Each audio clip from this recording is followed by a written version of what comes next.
ਇੱਕ ਦਿਨ ਦੀ ਬ੍ਰੇਕ ਤੋਂ ਬਾਅਦ ਤੁਹਾਡਾ ਸਵਾਗਤ। ਮੈਂ ਹਰਜਿੰਦਰ ਸਿੰਘ, ਤੁਸੀਂ ਦੇਖ ਰਹੇ ਹੋ ਪੰਜਾਬ ਟੈਲੀਵਿਜ਼ਨ। ਮੇਰੇ ਨਾਲ ਨੇ ਮਨਪ੍ਰੀਤ ਰੰਧਾਵਾ। ਮਨਪ੍ਰੀਤ ਜੀ ਆਏ।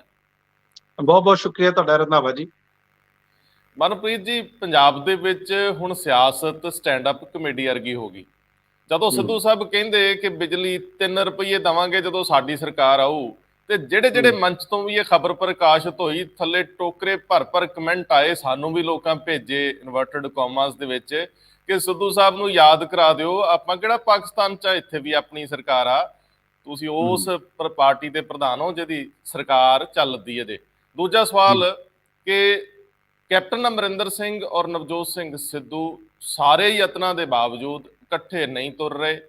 ਨਾ ਤਾਂ ਕੈਪਟਨ ਅਮਰਿੰਦਰ ਸਿੰਘ ਨੇ ਜਿੱਦ ਛੱਡੀ ਆ, ਤੇ ਜਿਹੜੀ ਉਹਨਾਂ ਦੀ ਤਾਜਪੋਸ਼ੀ ਸਮਾਗਮ ਦੇ ਵਿੱਚ ਇਨਸਲਟ ਹੋਈ ਅਜੇ ਉਹ ਫੀਲ ਕਰੀ ਜਾਂਦੇ ਆ।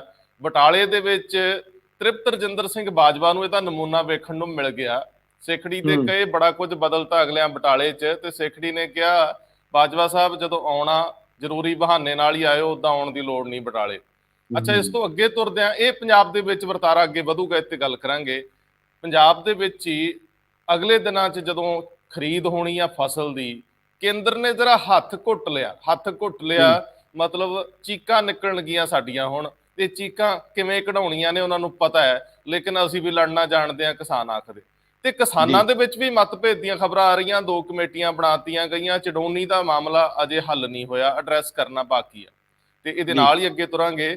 ਤੇ ਚੀਫ ਜਸਟਿਸ ਆਫ ਇੰਡੀਆ ਜਦੋਂ ਇਹ ਕਹਿੰਦੇ ਆ ਕਿ ਥਾਣਿਆਂ ਦੇ ਵਿੱਚ ਸਭ ਤੋਂ ਜ਼ਿਆਦਾ ਮਨੁੱਖੀ ਅਧਿਕਾਰਾਂ ਦਾ ਹਨਨ ਹੋਣ ਦਾ ਮਾਮਲਾ ਹੈ, ਤਾਂ ਉਦੋਂ ਮੱਥੇ ਤੇ ਸ਼ਿਕਨ ਵੱਧਦੀ ਆ, ਫਿਕਰ ਵੱਧਦੇ ਆ। ਤੇ ਅਗਲੇ ਬੰਨੇ ਓਲੰਪਿਕ ਦਾ ਜਿਹੜਾ ਮਹਾਕੁੰਭ ਸੀ ਉਹ ਖਿੰਡਰ ਗਿਆ ਮੇਲੇ ਵਾਂਗ। ਅਗਲੇ ਮੇਲੇ ਤੇ ਜੁੜਨ ਲਈ ਇੱਕ ਅੱਧ ਖਬਰ ਹੋਰ ਆ ਜਿਹਦਾ ਅੱਗੇ ਜ਼ਿਕਰ ਕਰਾਂਗੇ ਕਿ ਬਿਜਲੀ ਸਮਝੌਤਿਆਂ 'ਚ ਇੱਕ ਹੋਰ ਕੱਸ ਕੇ ਚਪੇੜ ਡਾਢਿਆਂ ਨੇ ਮਾਰੀ ਆ ਪੰਜਾਬੀਆਂ ਦੇ ਮੂੰਹ ਤੇ। ਹੁਣ ਅਸੀਂ ਆਪਣਾ ਲਾਲ ਮੂੰਹ ਆਪੇ ਸ਼ੀਸ਼ੇ 'ਚ ਵੇਖਣਾ ਹੈ ਜਾਂ ਕੁਝ ਕਰਨਾ, ਇਹ ਪੈਂਡਿੰਗ ਚੀਜ਼ਾਂ ਨੇ। ਘੁੰਮ ਕੇ ਆਉਣਾ ਹੈ, ਦੱਸਿਓ ਗੱਲ ਕਿੱਥੋਂ ਸ਼ੁਰੂ ਕਰਾਂਗੇ ਮਨਪ੍ਰੀਤ ਜੀ? ਜੀ ਬਿਲਕੁਲ, ਤੁਹਾਡੀ ਗੱਲ ਠੀਕ ਹੈ ਰੰਧਾਵਾ ਜੀ। ਪਹਿਲਾਂ ਆਪਾਂ ਪੰਜਾਬ ਦੀ ਸਿਆਸਤ ਤੋਂ ਹੀ ਸ਼ੁਰੂ ਕਰਦੇ ਹਾਂ। ਤੇ ਪੰਜਾਬ ਦੀ ਸਿਆਸਤ ਲੱਗਦਾ ਸੀ ਕਿ ਨਵਜੋਤ ਸਿੰਘ ਸਿੱਧੂ ਨੂੰ ਥਾਪਤਾ, ਕੈਪਟਨ ਅਮਰਿੰਦਰ ਸਿੰਘ ਉਸ ਸੈਰੇਮਨੀ ਦੇ ਵਿੱਚ ਆ ਗਏ, ਤੇ ਸ਼ਾਇਦ ਹੁਣ ਕੁਝ ਨਾ ਕੁਝ ਵਧੀਆ ਹੋਊਗਾ। ਤੇ ਉਸ ਤੋਂ ਬਾਅਦ ਜਿਹੜਾ 5 ਨਿਕਾਤੀ ਪ੍ਰੋਗਰਾਮ ਲੈ ਕੇ ਗਏ, ਤੇ ਉਸ ਟਾਈਮ ਚਾਹ ਵੀ ਨਾਲ ਪੀਤੀ, ਤੇ ਲੱਗਿਆ ਕਿ ਬਹੁਤ ਵਧੀਆ ਮਾਹੌਲ ਦੇ ਵਿੱਚ ਗੱਲਾਂ ਅੱਗੇ ਤੁਰਨਗੀਆਂ। ਲੇਕਿਨ ਪਿਛਲੇ ਸਮੇਂ ਤੋਂ ਇਦਾਂ ਲੱਗ ਰਿਹਾ ਜਿਵੇਂ ਹੁਣ ਤੁਸੀਂ ਨਵਜੋਤ ਸਿੰਘ ਸਿੱਧੂ ਤੋਂ ਆਪਾਂ ਗੱਲ ਸ਼ੁਰੂ ਕਰ ਲੈਣੇ, ਜਿਹੜੇ ਕਹਿ ਰਹੇ ਆ ਕਿ 3 ਰੁਪਏ ਪ੍ਰਤੀ ਯੂਨਿਟ ਅਸੀਂ ਜਿਹੜੀ ਹੈ ਬਿਜਲੀ ਲੋਕਾਂ ਨੂੰ ਦੇਵਾਂਗੇ ਜਦੋਂ ਸਾਡੀ ਸਰਕਾਰ ਆਊਗੀ। ਤੇ ਬਿਲਕੁਲ ਤੁਹਾਡੀ ਗੱਲ ਠੀਕ ਹੈ, ਸਰਕਾਰ ਉਹਨਾਂ ਦੀ ਹੈ, ਇਸੇ ਪਾਰਟੀ ਦੀ ਜਿਸ ਦੀ ਸਰਕਾਰ ਆ ਉਹਦੇ ਉਹ ਪ੍ਰਧਾਨ ਨੇ। ਤੇ ਪ੍ਰਧਾਨ ਜਿਹੜਾ ਹੁੰਦਾ ਉਹ ਆਪਣੇ ਮੁੱਖ ਮੰਤਰੀ ਨੂੰ, ਆਪਣੇ ਪਾਰਟੀ ਦੇ ਮੁੱਖ ਮੰਤਰੀ ਨੂੰ ਕਹਿ ਸਕਦਾ ਕਿ ਭਾਈ ਆਹ ਆਪਾਂ ਕਰੀਏ ਜਾਂ ਨਾ ਕਰੀਏ। ਗੱਲ ਦਰਅਸਲ ਇਹ ਆ ਕਿ ਇੱਥੇ ਹੀ ਮਤਭੇਦ ਜਿਹੜੇ ਆ ਉੱਭਰਦੇ ਆ। ਆਪਾਂ ਕਈ ਵਾਰੀ ਜ਼ਿਕਰ ਕਰਦੇ ਹੁੰਦੇ ਸੀ ਕਿ ਜਿਹੜੀਆਂ ਐਗਜ਼ੈਕਟਿਵ ਪਾਵਰਸ ਆ, ਜਿਹੜੀ ਤਾਕਤ ਆ ਜਿਹੜੀ ਸਰਕਾਰ ਚਲਾਉਣ ਦੀ, ਉਹ ਸਾਰੀ ਦੀ ਸਾਰੀ ਮੁੱਖ ਮੰਤਰੀ ਦੇ ਅੰਦਰ ਹੁੰਦੀ ਆ। ਸੋ ਨਵਜੋਤ ਸਿੰਘ ਸਿੱਧੂ ਲਈ ਸਭ ਤੋਂ ਜ਼ਿਆਦਾ ਇਹੀ ਠੀਕ ਹੋਏਗਾ ਕਿ ਉਹਨਾਂ ਦੇ ਨਾਲ ਰਲ ਕੇ ਤੇ ਆਪਣੇ ਕੰਮ ਚੰਗੀ ਤਰ੍ਹਾਂ ਕਰਾ ਲੈਣ। ਪੋਲਿਟਿਕਸ ਕੀ ਹੁੰਦੀ ਆ? ਪੋਲਿਟਿਕਸ ਇੱਕ ਮਾੜਾ ਸ਼ਬਦ ਨਹੀਂ ਆ, ਜਿੰਨਾ ਮਾੜਾ ਅਸੀਂ ਇਹਨੂੰ ਬਣਾ ਦਿੱਤਾ, ਕਿਉਂਕਿ ਸਾਡੇ ਜਿਹੜੇ ਪੋਲੀਟੀਸ਼ੀਅਨਸ ਨੇ, ਸਿਆਸੀ ਨੇਤਾ ਨੇ, ਉਹਨਾਂ ਨੇ ਬਿਹੇਵ ਹੀ ਇਸ ਤਰ੍ਹਾਂ ਕੀਤਾ ਕਿ ਸ਼ਬਦ ਵੀ ਮਾੜਾ ਲੱਗਣ ਲੱਗ ਪਿਆ। ਪੋਲਿਟਿਕਸ ਦਾ ਭਾਵ ਹੁੰਦਾ ਸਾਰਿਆਂ ਨੂੰ ਇਕੱਠੇ ਲੈ ਕੇ ਚੱਲਣਾ, ਉਹ ਵਾਅਦੇ ਕਰਨੇ ਤਾਂ ਕਿ ਤਰੱਕੀ ਹੋ ਸਕੇ, ਹਰੇਕ ਬੰਦੇ ਨੂੰ ਰੁੱਸੇ ਹੋਏ ਨੂੰ ਮਨਾ ਕੇ ਉਸ ਬੋਰਡ ਤੇ ਲੈ ਕੇ ਆਉਣਾ, ਉਸ ਪਲੇਟਫਾਰਮ ਤੇ ਲੈ ਕੇ ਆਉਣਾ, ਤੇ ਫਿਰ ਇਕੱਠੇ ਹੋ ਕੇ ਚੱਲਣਾ। ਇਹੀ ਆ ਜਿਹੜੀ ਮੈਜੋਰਿਟੀ ਹੈ, ਮੈਜੋਰਿਟੀ ਕੀ ਕਹਿੰਦੀ ਆ ਉਧਰ ਨੂੰ ਫਿਰ ਆਪਾਂ ਚੱਲਦੇ ਹਾਂ। ਇਹੀ ਡੈਮੋਕ੍ਰੇਸੀ ਆ, ਇਹੀ ਲੋਕਤੰਤਰ ਆ। ਲੇਕਿਨ ਇਸੇ ਸਿਆਸਤ ਨੂੰ ਅੱਗੇ ਥੋੜਾ ਜਿਹਾ ਆਪਾਂ ਦੇਖ ਲਈਏ, ਜੇ 3 ਰੁਪਏ ਇਹ ਕਹਿੰਦੇ ਆ ਤੇ ਨਾਲੇ ਕਹਿੰਦੇ ਆ ਅਸੀਂ 300 ਯੂਨਿਟ ਮੁਫਤ ਦੇਵਾਂਗੇ, ਤੇ ਉਧਰ ਸੁਖਬੀਰ ਸਿੰਘ ਬਾਦਲ ਜਿਹੜੇ ਪ੍ਰਧਾਨ ਨੇ ਸ਼੍ਰੋਮਣੀ ਅਕਾਲੀ ਦਲ ਦੇ, ਉਹ ਕਹਿੰਦੇ ਸੀ 400 ਯੂਨਿਟ ਦੇਵਾਂਗੇ। ਅਰਵਿੰਦ ਕੇਜਰੀਵਾਲ ਹੁਣੀ ਪਹਿਲਾਂ ਅਨਾਉਂਸ ਕਰ ਚੁੱਕਿਆ ਕਿ ਅਸੀਂ 300 ਦੇਵਾਂਗੇ। ਮੁੜ ਕੇ ਅਰਵਿੰਦ ਕੇਜਰੀਵਾਲ ਹੁਣਾਂ ਨੇ ਤੇ ਇਹ ਵੀ ਕਿਹਾ ਕਿ ਜਿਨ੍ਹਾਂ ਦੇ ਪੈਂਡਿੰਗ ਬਿੱਲ ਨੇ ਤੇ ਕੋਈ ਗੱਲ ਨਹੀਂ, ਫਿਕਰ ਨਾ ਕਰੋ, ਅਸੀਂ ਆ ਕੇ ਸਾਰੇ ਮਾਫ ਕਰ ਦਾਂਗੇ। ਜੋ ਸਿਆਸਤ ਹੋ ਰਹੀ ਆ ਇਸ ਬਿਜਲੀ ਤੇ ਜੇ ਬਿਜਲੀ ਦੇ ਮਹਿਕਮੇ ਵੱਲ ਦੇਖਾਂਗੇ, ਉਹ ਆਪਾਂ ਬਾਅਦ ਚ ਗੱਲ ਕਰ ਲੈਂਦੇ ਆ। ਉਹਦਾ ਆਪਣਾ ਬੁਰਾ ਹਾਲ ਹੋਇਆ ਪਿਆ। ਰੋਜ਼ ਕਦੇ ਟ੍ਰਿਬਿਊਨਲ ਵੱਲੋਂ, ਜਿਹੜਾ ਸੈਂਟਰ ਦਾ ਐਪੀਲੇਟ ਟ੍ਰਿਬਿਊਨਲ ਹੈ ਇਲੈਕਟ੍ਰਿਸਿਟੀ ਦਾ, ਕਦੇ ਉਸ ਤੋਂ, ਕਦੇ ਸੁਪਰੀਮ ਕੋਰਟ ਤੋਂ, ਜੋ ਹਾਲਾਤ ਉਹਨਾਂ ਦੇ ਹੋ ਰਿਹਾ। ਸੋ ਸਾਰਾ ਕੁਝ ਇੰਨਾ ਕੁ ਕਨਫਿਊਜ਼ਨ ਦੇ ਵਿੱਚ ਪਾ ਦਿੱਤਾ ਜਾਂਦਾ, ਕਦੇ ਸਿਆਸੀ ਨੇਤਾਵਾਂ ਵੱਲੋਂ, ਕਦੇ ਅਫਸਰਾਂ ਵੱਲੋਂ। ਲੱਗਦਾ ਹੀ ਨਹੀਂ ਕਿ ਲੋਕਾਂ ਨੂੰ ਅਲਟੀਮੇਟਲੀ ਅੰਤ ਤੇ ਸ਼ਾਇਦ ਕੋਈ ਲਾਭ ਮਿਲੇ। ਸਿਰਫ ਇਹਨਾਂ ਦੇ ਬਿਆਨਬਾਜ਼ੀਆਂ 'ਚ ਹੀ ਲੱਗਦਾ ਕਿ ਸ਼ਾਇਦ ਲੋਕਾਂ ਦਾ ਕਿਸੇ ਨਾ ਕਿਸੇ ਤਰ੍ਹਾਂ ਦਾ ਲਾਭ ਹੋ ਜੂ, ਹੋਣਾ ਨਹੀਂ ਹੈ। ਜੀ ਵੈਸੇ ਮਨਪ੍ਰੀਤ ਜੀ, ਜਿਹੜੀ ਸਿੱਧੂ ਸਾਹਿਬ ਦੀ ਸ਼ੈਲੀ ਆ ਉਹ ਕੁਦਰਤੀ ਆ, ਉਹੋ ਹੀ ਆ ਜਿਹੜੀ ਕਈ ਸਾਲਾਂ ਤੋਂ, ਪਰ ਹੁਣ ਉਹਦੇ ਚ ਬੋਝਲਪਣ ਨਜ਼ਰ ਆਉਣਾ ਸ਼ੁਰੂ ਹੋ ਗਿਆ। ਹੁਣ ਸਿੱਧੂ ਸਾਹਿਬ ਨੇ ਐਕਟ ਕਰਨਾ ਸੀ, ਹੁਣ ਦਾਅਵਿਆਂ ਦੇ ਦਿਨ ਲੱਦ ਗਏ ਨੇ ਤੇ ਹੁਣ ਉਹ ਬਾਗੀ ਨਹੀਂ ਗਏ, ਹੁਣ ਉਹ ਜ਼ਿੰਮੇਵਾਰੀ ਤੇ ਨੇ। ਉਹ ਸ਼ਾਇਦ ਅਜੇ ਭੁੱਲ ਜਾਂਦੇ ਆ ਕਿਉਂਕਿ ਰਿਹਰਸਲ ਹੁੰਦਿਆਂ ਸਮਾਂ ਲੱਗਦਾ, ਜ਼ਿੰਮੇਵਾਰੀ ਦਾ ਕਿਸੇ ਵੇਲੇ ਖਿਆਲ ਨਹੀਂ ਰਹਿੰਦਾ। ਲੇਕਿਨ ਜਿਹੜੇ ਬਿਜਲੀ ਸਮਝੌਤੇ ਹੁਣ 2-3 ਰੁਪਇਆਂ ਵਾਲੀ ਗੱਲ ਤਾਂ ਵੱਖਰੀ ਆ, ਲੇਕਿਨ 550 ਕਰੋੜ ਸੱਜਰਾ ਉਹਨਾਂ ਬਿਜਲੀ ਸਮਝੌਤਿਆਂ ਦੀ ਆੜ 'ਚ ਜਾ ਰਿਹਾ।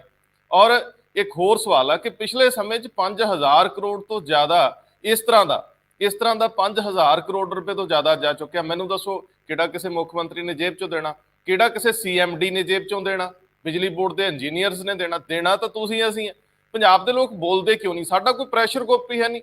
ਸਾਡੇ ਕੋਲ ਪੋਲੀਟੀਕਲ ਪਾਰਟੀਆਂ ਨੇ, ਇੱਕ ਮੇਨ ਧਾਰਾ ਦੀ, ਦੂਜੀ ਵਿਰੋਧੀ ਧਿਰ ਦੀ, ਤੀਜੀ ਖੱਬੇ ਪੱਖੀ ਜਾਂ ਸੱਜੇ ਪੱਖੀ। ਪੰਜਾਬ ਵੱਲ ਕੌਣ ਆ? ਹੁਣ ਸਵਾਲ ਤਾਂ ਇਹ ਹੈ ਕਿ ਪੰਜਾਬੀਆਂ ਦੇ ਜਿਹੜੇ ਵੱਡੇ ਚਿਹਰੇ ਨੇ, ਬੁੱਧੀਜੀਵੀ ਨੇ ਜਾਂ ਬਾਕੀ ਲੋਕ, ਪ੍ਰੈਸ਼ਰ ਗਰੁੱਪ ਕਿਉਂ ਨਹੀਂ ਬਣਾਉਂਦੇ? ਉਹ ਖੜੇ ਹੋਣ, 20 ਬੰਦੇ ਖੜੇ ਹੋ ਕੇ ਕਹਿਣਾ ਗਲਤ ਹੋ ਰਿਹਾ, ਸਰਕਾਰਾਂ ਦੇ ਨੱਕ 'ਚ ਦਮ ਕਰਨ ਜੋਗੇ ਹੋਣ। ਸਾਡੇ ਇੱਥੇ ਕੋਈ ਹੈ ਹੀ ਨਹੀਂ। ਕੋਈ ਅਖਬਾਰ 'ਚ ਲਿਖ ਦਿੰਦਾ, ਕੋਈ ਸਾਡੇ ਵਾਂਗ ਬਕਵਾਸ ਕਰ ਜਾਂਦਾ, ਲੇਕਿਨ ਅਸਰ ਕੌਣ ਕਰਦਾ? ਕਹਿੰਦੇ ਭੌਂਕੀ ਜਾਓ ਕੁੱਤੇ ਵਾਂਗ। ਕੀ ਕਹਿੰਦੇ ਹੋ? ਵੈਸੇ ਇਹ ਲੋਕ ਜਿਹੜੇ ਸਿਆਸਤਦਾਨ ਹੈ ਸਾਨੂੰ ਵਾਹੀਆਤ ਟ੍ਰੀਟ ਕਰਦੇ ਆ ਕਿ ਇਹਨਾਂ ਦਾ ਕੀ ਆ, ਇਹਨਾਂ ਤਾਂ ਬੋਲਦੇ ਰਹਿਣਾ। ਮੈਂ ਭਾਸ਼ਾ ਅੱਜ ਮਾੜੀ ਵਰਤੀ, ਉਹਦੇ ਲਈ ਮੈਂ ਮਾਫੀ ਮੰਗ ਲੈਂਦਾ। ਰੰਧਾਵਾ ਜੀ, ਭਾਸ਼ਾ ਇਸ ਕਰਕੇ ਕਈ ਵਾਰੀ ਇੰਨਾ ਕੁ ਆਦਮੀ, ਆਮ ਵਿਅਕਤੀ ਆ, ਆਮ ਨਾਗਰਿਕ ਆ, ਉਹ ਇੰਨਾ ਕੁ ਦੁਖੀ ਹੋ ਜਾਂਦਾ ਕਿ ਉਹ ਸਿਰਫ ਭਾਸ਼ਾ ਦਾ ਥੋੜਾ ਬਹੁਤਾ ਕਰ ਸਕਦਾ ਜਾਂ ਕਿਤੇ ਧਰਨਾ ਪ੍ਰਦਰਸ਼ਨ ਕਰ ਸਕਦਾ, ਲੇਕਿਨ ਹਾਲਾਤ ਉਹਨੂੰ ਵੀ ਪਤਾ ਉਹਦੇ ਬਹੁਤ ਮਾੜੇ ਨੇ। ਤੇ ਇਹਦੇ ਲਈ ਜ਼ਿੰਮੇਵਾਰੀ ਉਹਨਾਂ ਸਾਰੇ ਤਮਾਮ ਲੀਡਰਸ ਦੀ ਆ, ਸਿਆਸੀ ਨੇਤਾਵਾਂ ਦੀ ਆ, ਜਿਹੜੇ ਜਾ ਕੇ ਸਾਨੂੰ ਭਰੋਸੇ ਦਿੰਦੇ ਨੇ, ਸਾਡੇ ਨਾਲ ਵਾਅਦੇ ਕਰਦੇ ਨੇ ਤੇ ਮੁੜ ਕੇ ਵਾਅਦੇ ਤੇ ਖਰੇ ਨਹੀਂ ਉਤਰਦੇ। ਪਹਿਲਾਂ ਤਾਂ ਮੈਂ ਤੁਹਾਨੂੰ ਦੱਸਦਾ, ਪਾਵਰ ਪਰਚੇਜ਼ ਐਗਰੀਮੈਂਟਸ ਦੀ ਜਿਹੜੀ ਗੱਲ ਹੋ ਰਹੀ, ਤੇ ਅਤੁਲ ਨੰਦਾ ਜਿਹੜੇ ਐਡਵੋਕੇਟ ਜਨਰਲ ਨੇ ਪੰਜਾਬ ਦੇ, ਉਹਨਾਂ ਨੇ ਇਹ ਗੱਲ ਬੜੇ ਸਾਫ਼ ਤੇ ਸਪਸ਼ਟ ਸ਼ਬਦਾਂ ਦੇ ਵਿੱਚ ਕਹਿ ਦਿੱਤੀ ਹੈ ਕਿ ਦੇਖੋ ਜੀ, ਇਹ ਲੀਗਲੀ ਟੈਨੇਬਲ, ਅੰਗਰੇਜ਼ੀ ਦਾ ਸ਼ਬਦ ਉਹਨਾਂ ਨੇ ਵਰਤਿਆ ਕਿ ਇਹਨਾਂ ਨੂੰ ਅਸੀਂ ਕਾਨੂੰਨੀ ਤੌਰ ਤੇ ਰੱਦ ਹੀ ਨਹੀਂ ਕਰ ਸਕਦੇ। ਉਹ ਜਿਹੜੀਆਂ ਕਲੌਜ਼ਸ ਦੀ ਗੱਲ ਕਰਦੇ ਆ ਕੈਪਟਨ ਅਮਰਿੰਦਰ ਸਿੰਘ, ਉਹ ਕਦੋਂ ਉਹਨਾਂ ਦੇ ਵਿੱਚ ਅਮੈਂਡਮੈਂਟ ਹੋਊਗੀ, ਕਦੋਂ ਉਹਨਾਂ ਦੇ ਵਿੱਚ ਸੋਧਾਂ ਹੋਣਗੀਆਂ, ਆਪਾਂ ਨੂੰ ਨਹੀਂ ਪਤਾ। ਅੱਗੇ ਆ ਜਾਓ, 550 ਕਰੋੜ ਦੀ ਆਪਾਂ ਗੱਲ ਕਰਦੇ ਆ। ਬੇਸਿਕਲੀ ਇਹ ਜਿਹੜੀ ਐਪਲੇਟ ਟ੍ਰਿਬਿਊਨਲ ਫਾਰ ਇਲੈਕਟ੍ਰਿਸਿਟੀ ਆ, ਕੇਂਦਰ ਦਾ ਇਹ ਹੈਗਾ, ਇਹਦੇ ਵਿੱਚ ਤਲਵੰਡੀ ਸਾਬੋ ਦਾ ਜਿਹੜਾ ਇਹ ਥਰਮਲ ਪਲਾਂਟ ਆ ਵਿਦਾਂਤਾ ਦਾ, ਉਹ ਗਿਆ ਸੀ। ਗੱਲ ਹੈਗੀ ਆ ਇਹ ਸਨ 2016 ਤੇ 2017 ਸਾਲ ਦੀ, ਜਦੋਂ ਉਹਨਾਂ ਨੇ ਵਿਦੇਸ਼ੀ ਕੋਲਾ ਵਰਤਿਆ। ਵਿਦੇਸ਼ੀ ਕੋਲਾ ਵਰਤ ਕੇ ਜਿਹੜੇ ਉਹਨਾਂ ਨੂੰ ਪੈਸੇ ਨਹੀਂ ਮਿਲੇ, ਤੇ ਪਹਿਲਾਂ ਤਾਂ ਉਹਨਾਂ ਨੇ ਜਿਹੜਾ ਇੱਥੋਂ ਦਾ ਰੈਗੂਲੇਟਰੀ ਕਮਿਸ਼ਨ ਆ, ਪੰਜਾਬ ਦਾ ਹੀ, ਪੰਜਾਬ ਸਰਕਾਰ ਦਾ ਕਮਿਸ਼ਨ ਬਣਾਇਆ ਹੋਇਆ, ਉਹਦੇ ਚ ਗਏ ਤੇ ਉਹ ਕੇਸ ਹਾਰ ਗਏ।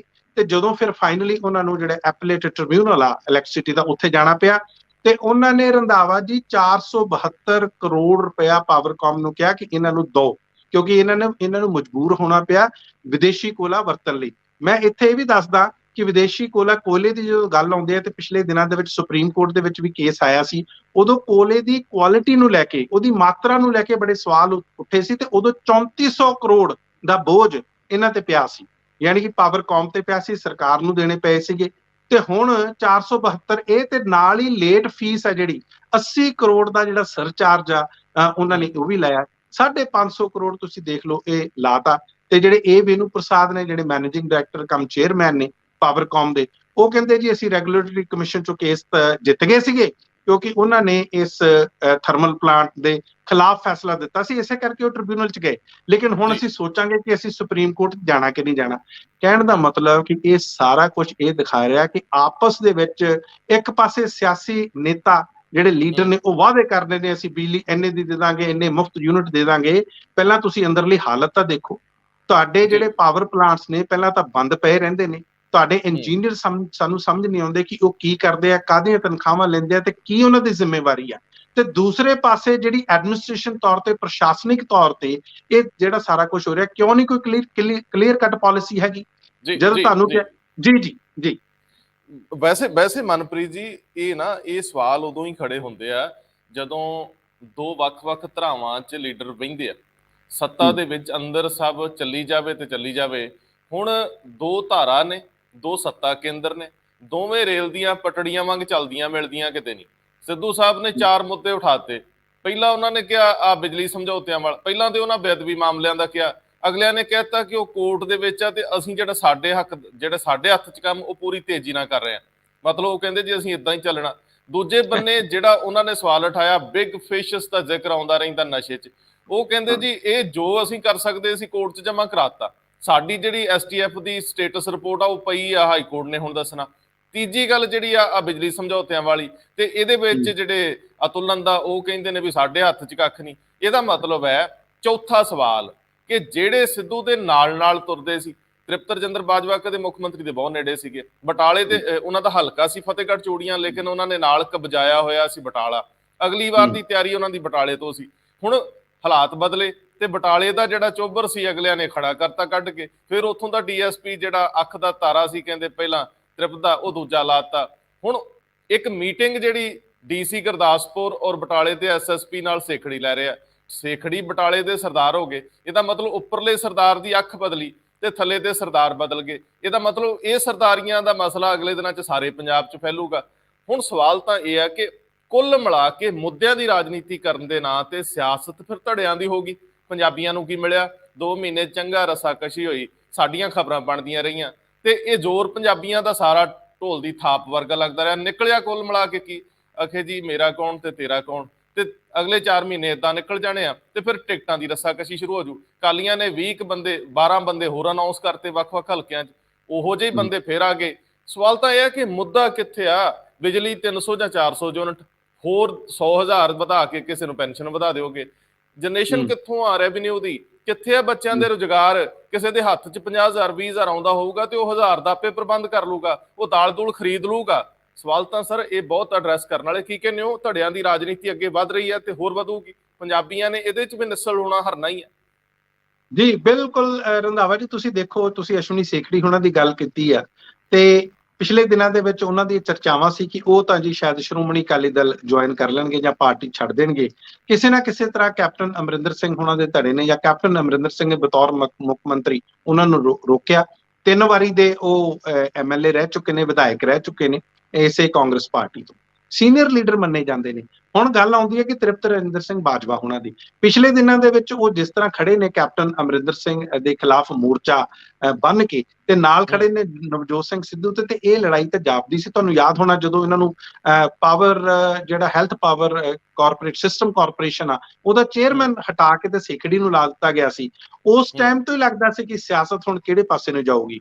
ਔਰ ਜਿਹੜੀ ਤੁਸੀਂ ਮੀਟਿੰਗ ਦੀ ਜ਼ਿਕਰ ਕੀਤਾ, ਮੀਟਿੰਗ ਦੇ ਵਿੱਚ ਬੜੇ ਉਹਨਾਂ ਨੇ ਖੁੱਲੇ ਸ਼ਬਦਾਂ ਦੇ ਵਿੱਚ ਕਿਹਾ, ਅਸ਼ਵਨੀ ਸੇਖੜੀ ਉਹਨਾਂ ਨੇ, ਨਾਲ ਸਾਡੇ ਉੱਥੋਂ ਦੇ ਜਿਹੜੇ ਡਿਪਟੀ ਕਮਿਸ਼ਨਰ ਸੀ ਉਹ ਬੈਠੇ ਸੀ, ਉੱਥੋਂ ਦੇ ਜਿਹੜੇ ਪੁਲਿਸ ਮੁਖੀ ਸੀ ਉਹ ਬੈਠੇ ਸੀ, ਤਮਾਮ ਜਿਹੜਾ ਐਡਮਿਨਿਸਟ੍ਰੇਸ਼ਨ ਬੈਠੀ ਸੀ। ਬੜਾ ਕਲੀਅਰ ਕੱਟ ਸੁਨੇਹਾ ਸੀ ਤ੍ਰਿਪਤ ਰਜਿੰਦਰ ਸਿੰਘ ਬਾਜਵਾ ਨੂੰ ਕਿ ਜੇ ਤੁਹਾਨੂੰ ਕੋਈ ਕੰਮ ਨਹੀਂ ਹੈ ਤਾਂ ਤੁਹਾਨੂੰ ਬਟਾਲੇ ਆਉਣ ਦੀ ਲੋੜ ਨਹੀਂ। ਔਰ ਤੁਸੀਂ ਇਹ ਵੀ ਦੱਸਤਾ ਕਿ ਫਤਿਹਗੜ੍ਹ ਚੂੜੀਆਂ ਤੋਂ ਕਿੱਦਾਂ ਉਹ MLA ਨੇ, ਤੇ ਹੁਣ ਜਿਹੜੀ ਅਗਲੀ ਉਹਨਾਂ ਦੀ ਤਿਆਰੀ ਸੀ ਉਹ ਬਟਾਲਾ ਤੋਂ ਆ, ਬਟਾਲਾ ਤੋਂ ਸੀ। ਬਟਾਲਾ ਦੇ ਵਿੱਚ ਉਹਨਾਂ ਨੇ ਆਪਣਾ ਮੇਅਰ ਵੀ ਲਾਇਆ ਹੋਇਆ ਸੀ, ਤੁਹਾਨੂੰ ਇਹ ਵੀ ਪਤਾ। ਪਰ ਪਿਛਲੇ ਦਿਨਾਂ ਦੇ ਵਿੱਚ ਜਿਹੜਾ ਤੁਸੀਂ DSP ਦੀ ਗੱਲ ਕੀਤੀ ਪ੍ਰਵਿੰਦਰ ਕੌਰ ਉਹਨਾਂ ਦੀ, ਤੇ ਕਿੱਦਾਂ ਉਹਨਾਂ ਨੇ ਲਲਿਤ ਕੁਮਾਰ ਲਾਤਾ, ਤੇ ਤ੍ਰਿਪਤ ਰਜਿੰਦਰ ਸਿੰਘ ਬਾਜਵਾ ਨੂੰ ਇੱਕ ਬੜਾ ਕਲੀਅਰ ਮੈਸੇਜ ਮਿਲ ਗਿਆ। ਔਰ ਤੁਹਾਡੀ ਗੱਲ ਇਹ ਵੀ ਰੰਧਾਵਾ ਜੀ ਬਿਲਕੁਲ ਠੀਕ ਹੈ ਕਿ ਇਹ ਮਾਮਲਾ ਜਿਹੜਾ ਹੁਣ ਇੱਥੋਂ ਤੱਕ ਸੀਮਿਤ ਨਹੀਂ ਰਹਿਣਾ। ਬਾਕੀ ਵੀ ਉਹ ਸਾਰੇ ਜਿੰਨੇ MLA ਨੇ ਜਾਂ ਮਿਨਿਸਟਰਸ ਨੇ, ਉਹ ਇਹ ਤਿਆਰ ਰਹਿਣ ਕਿ ਜਿਹੜਾ ਸਰਕਾਰ ਦੇ ਕਈ ਫੈਸਲੇ ਹੋ ਸਕਦਾ ਉਹਨਾਂ ਦੇ ਖਿਲਾਫ ਹੋਣ। ਜਿਹੜੀਆਂ ਮਨਮਾਨੀਆਂ ਜਾਂ ਜਿਹੜੀਆਂ ਅੱਜ ਤੱਕ ਉਹ ਤਾਕਤਾਂ ਚਲਾਉਂਦੇ ਰਹੇ ਆ, ਉਹ ਸ਼ਾਇਦ ਨਾ ਚੱਲਣ, ਕਿਉਂਕਿ ਧੜੇਬਾਜ਼ੀ ਬਿਲਕੁਲ ਖੁੱਲ ਕੇ ਸਾਫ਼ ਸਾਹਮਣੇ ਆ ਗਈ ਆ, ਤੇ ਇਹ ਆਉਣੀ ਸੀ। ਇਹ ਨਹੀਂ ਹੈ ਕਿ ਆਪਾਂ ਨੂੰ ਕੋਈ ਨਵਾਂ ਚਾਨਣਾ ਹੋ ਗਿਆ। ਇਹ ਤਾਂ ਇਹ ਸੀ ਕਿ ਹੌਲੀ ਹੌਲੀ ਜਿਹੜਾ ਕੋਲਾ ਉਹ ਸੁਲਗ ਰਿਹਾ ਸੀ, ਉਹ ਸੁਲਗਦਾ ਉਹਦੀ ਅੱਗ ਲੱਗਣੀ ਆ, ਬਾਹਰ ਆਉਣਾ ਹੀ ਆ। ਇਹ ਆਪਾਂ ਨੂੰ ਪਤਾ ਸੀ, ਕਿਉਂਕਿ ਕੋਈ ਵੀ ਵਿਅਕਤੀ ਹੈ ਜਿਹਨੂੰ ਪੋਲੀਟੀਕਲ ਪਾਵਰ ਮਿਲਦੀ ਹੈ, ਉਹ ਆਪਣੀ ਪਾਵਰ ਇੰਨੀ ਜਲਦੀ ਗਵਾਉਣਾ ਨਹੀਂ ਚਾਹੁੰਦਾ। ਇਸ ਟਾਈਮ ਬਹੁਤ ਸਾਰੇ ਜਿਹੜੀਆਂ ਧਿਰਾਂ ਨੇ, ਬਹੁਤ ਸਾਰੀਆਂ ਇਹਨਾਂ ਦੇ ਗਰੁੱਪਸ ਨੇ, ਉਹ ਲੱਗੇ ਹੋਏ ਨੇ ਵੱਖਰੇ ਵੱਖਰੇ। ਕਦੇ ਜਾਂਦੇ ਨੇ ਜਰਨਲਿਸਟਾਂ ਕੋਲੇ, ਜਾਂਦੇ ਨੇ ਕਿਸੇ ਹੋਰ ਅਫਸਰਾਂ ਕੋਲੇ, ਜਾਂਦੇ ਨੇ ਲੋਕਾਂ ਕੋਲੇ ਜਾਂਦੇ ਨੇ, ਤੇ ਇਹ ਸਾਬਤ ਕਰਨ ਦੀ ਕੋਸ਼ਿਸ਼ ਹੋ ਰਹੀ ਹੈ ਨਵਜੋਤ ਸਿੰਘ ਸਿੱਧੂ ਬਿਹਤਰ ਆ ਜਾਂ ਕੈਪਟਨ ਅਮਰਿੰਦਰ ਸਿੰਘ। ਜੀ ਦੇਖੋ ਕੁਝ ਇੱਕ MLAs ਨੇ ਔਰ MLAs ਤੋਂ ਵੀ ਵੱਡੇ ਅਹੁਦਿਆਂ ਵਾਲਿਆਂ ਨੇ ਗੈਰ ਰਸਮੀ ਗੱਲਬਾਤ ਦੇ ਵਿੱਚ ਮੇਰੇ ਨਾਲ ਇਹ ਜ਼ਿਕਰ ਛੇੜਿਆ ਕਿ ਜੇ ਕੈਪਟਨ ਅਮਰਿੰਦਰ ਸਿੰਘ ਤਾਜਪੋਸ਼ੀ ਸਮਾਗਮ ਵਾਲੇ ਦਿਨ ਥੋੜਾ ਨਿਉਂਗੇ ਸੀ ਆਪਣੇ ਸੁਭਾਅ ਦੇ ਉਲਟ, ਉਹਨਾਂ ਨੇ ਸਿੱਧੂ ਦੀਆਂ ਤਾਰੀਫਾਂ ਕੀਤੀਆਂ ਸੀ, ਤੇ ਸਿੱਧੂ ਸਾਹਿਬ ਜੇ ਉਦਣ ਐਬਸੈਂਟ ਮਾਈਂਡਡ ਨਾ ਹੁੰਦੇ, ਥੋੜੀ ਜਿਹੀ ਸੰਵੇਦਨਾ ਦਿਖਾਉਂਦੇ, ਤੇ ਪੰਜਾਬ ਦੀ ਪੋਲਿਟਿਕਸ ਸਾਡੇ ਲਈ ਸੌਖੀ ਹੋਣੀ ਸੀ। ਉਹ ਕਹਿੰਦੇ ਕਿ ਅਸੀਂ ਤਾਂ ਸੋਚਦੇ ਸੀ ਕਿ ਕੈਪਟਨ ਅਮਰਿੰਦਰ ਸਿੰਘ ਦੀ ਸੁਸਤ ਰਫ਼ਤਾਰ ਦੀ ਲੀਡਰਸ਼ਿਪ ਨਾਲੋਂ ਸਿੱਧੂ ਦੀ ਤੇਜ਼ ਰਫ਼ਤਾਰੀ ਸਾਨੂੰ ਅਗਲੀ ਇਲੈਕਸ਼ਨ ਦੇ ਵਿੱਚ ਫਿਰ ਵਿਧਾਨ ਸਭਾ ਦੀਆਂ ਪੌੜੀਆਂ ਚੜ੍ਹਾ ਦੂ। ਪਰ ਹੁਣ ਲੱਗਦਾ ਕਿ ਵਿਧਾਨ ਸਭਾ ਦੀਆਂ ਪੌੜੀਆਂ ਤੋਂ ਪਹਿਲਾਂ ਕੋਰਟਾਂ ਕਚਹਿਰੀਆਂ ਭੁਗਤਣੀਆਂ ਪੈਣੀਆਂ, ਲੜਾਈ ਤਿੱਖੀ ਹੋ ਗਈ। ਕੈਪਟਨ ਅਮਰਿੰਦਰ ਸਿੰਘ ਨੇ ਉਸ ਦਿਨ ਦੀ ਜਿਹੜੀ ਬੇਇੱਜ਼ਤੀ ਆ ਸਟੇਜ ਤੋਂ ਹੋਈ ਤੇ ਆਪ ਨੀਵੇਂ ਪੈਣਾ ਤੇ ਅਗਲੇ ਨੇ ਨਾਮ ਹੀ ਨਾ ਲੈਣਾ, ਉਹ ਅਜੇ ਮਨੋ ਵਸਾਰੀ ਨਹੀਂ ਗਈ। ਉਹ ਦਿੱਲੀ ਦਾ ਗੇੜਾ ਮਾਰਨ ਨੂੰ ਫਿਰਦੇ ਆ, ਪੁੱਛਣ ਲੱਗਿਆ ਉੱਥੋਂ ਵੀ ਮੇਰੀ ਕਿੰਨੀ ਕੁ ਹੈਸੀਅਤ ਆ, ਜੇ ਅਗਲਿਆਂ ਨੇ ਹਰੀ ਝੰਡੀ ਦਿੱਤੀ ਤੇ ਲੜਾਈ ਮਗੂਗੀ। ਹੁਣ 2 ਪਾਲੇ ਨੇ, ਇੱਕ ਸੋਨੀਆ ਗਾਂਧੀ ਦਾ, ਇੱਕ ਪੁੱਤਰੀ ਦਾ। ਹੁਣ ਇਹ ਵੀ ਵੇਖਣਾ ਹੋਊਗਾ ਕਿ ਦੋਨੇ ਉਹ ਜੇ ਇੱਕ ਪੇਜ ਤੇ ਆਉਂਦੇ ਤੇ ਇਹਨਾਂ ਨੂੰ ਲਿਆ ਪਾਉਂਦੇ ਕਿ ਨਹੀਂ। ਲੇਕਿਨ ਮੈਂ ਥੋੜਾ ਜਿਹਾ ਅੱਗੇ ਜਾਵਾਂ, ਇਹ ਤੋਂ ਥੋੜਾ ਜਿਹਾ ਮੈਂ ਅੱਗੇ ਜਾਵਾਂ ਸਰ, ਮੈਨੂੰ ਇਹ ਜ਼ਰੂਰ ਦੱਸਿਓ 2 ਬੜੇ ਵੱਡੇ ਪਹਿਲੂ ਆ।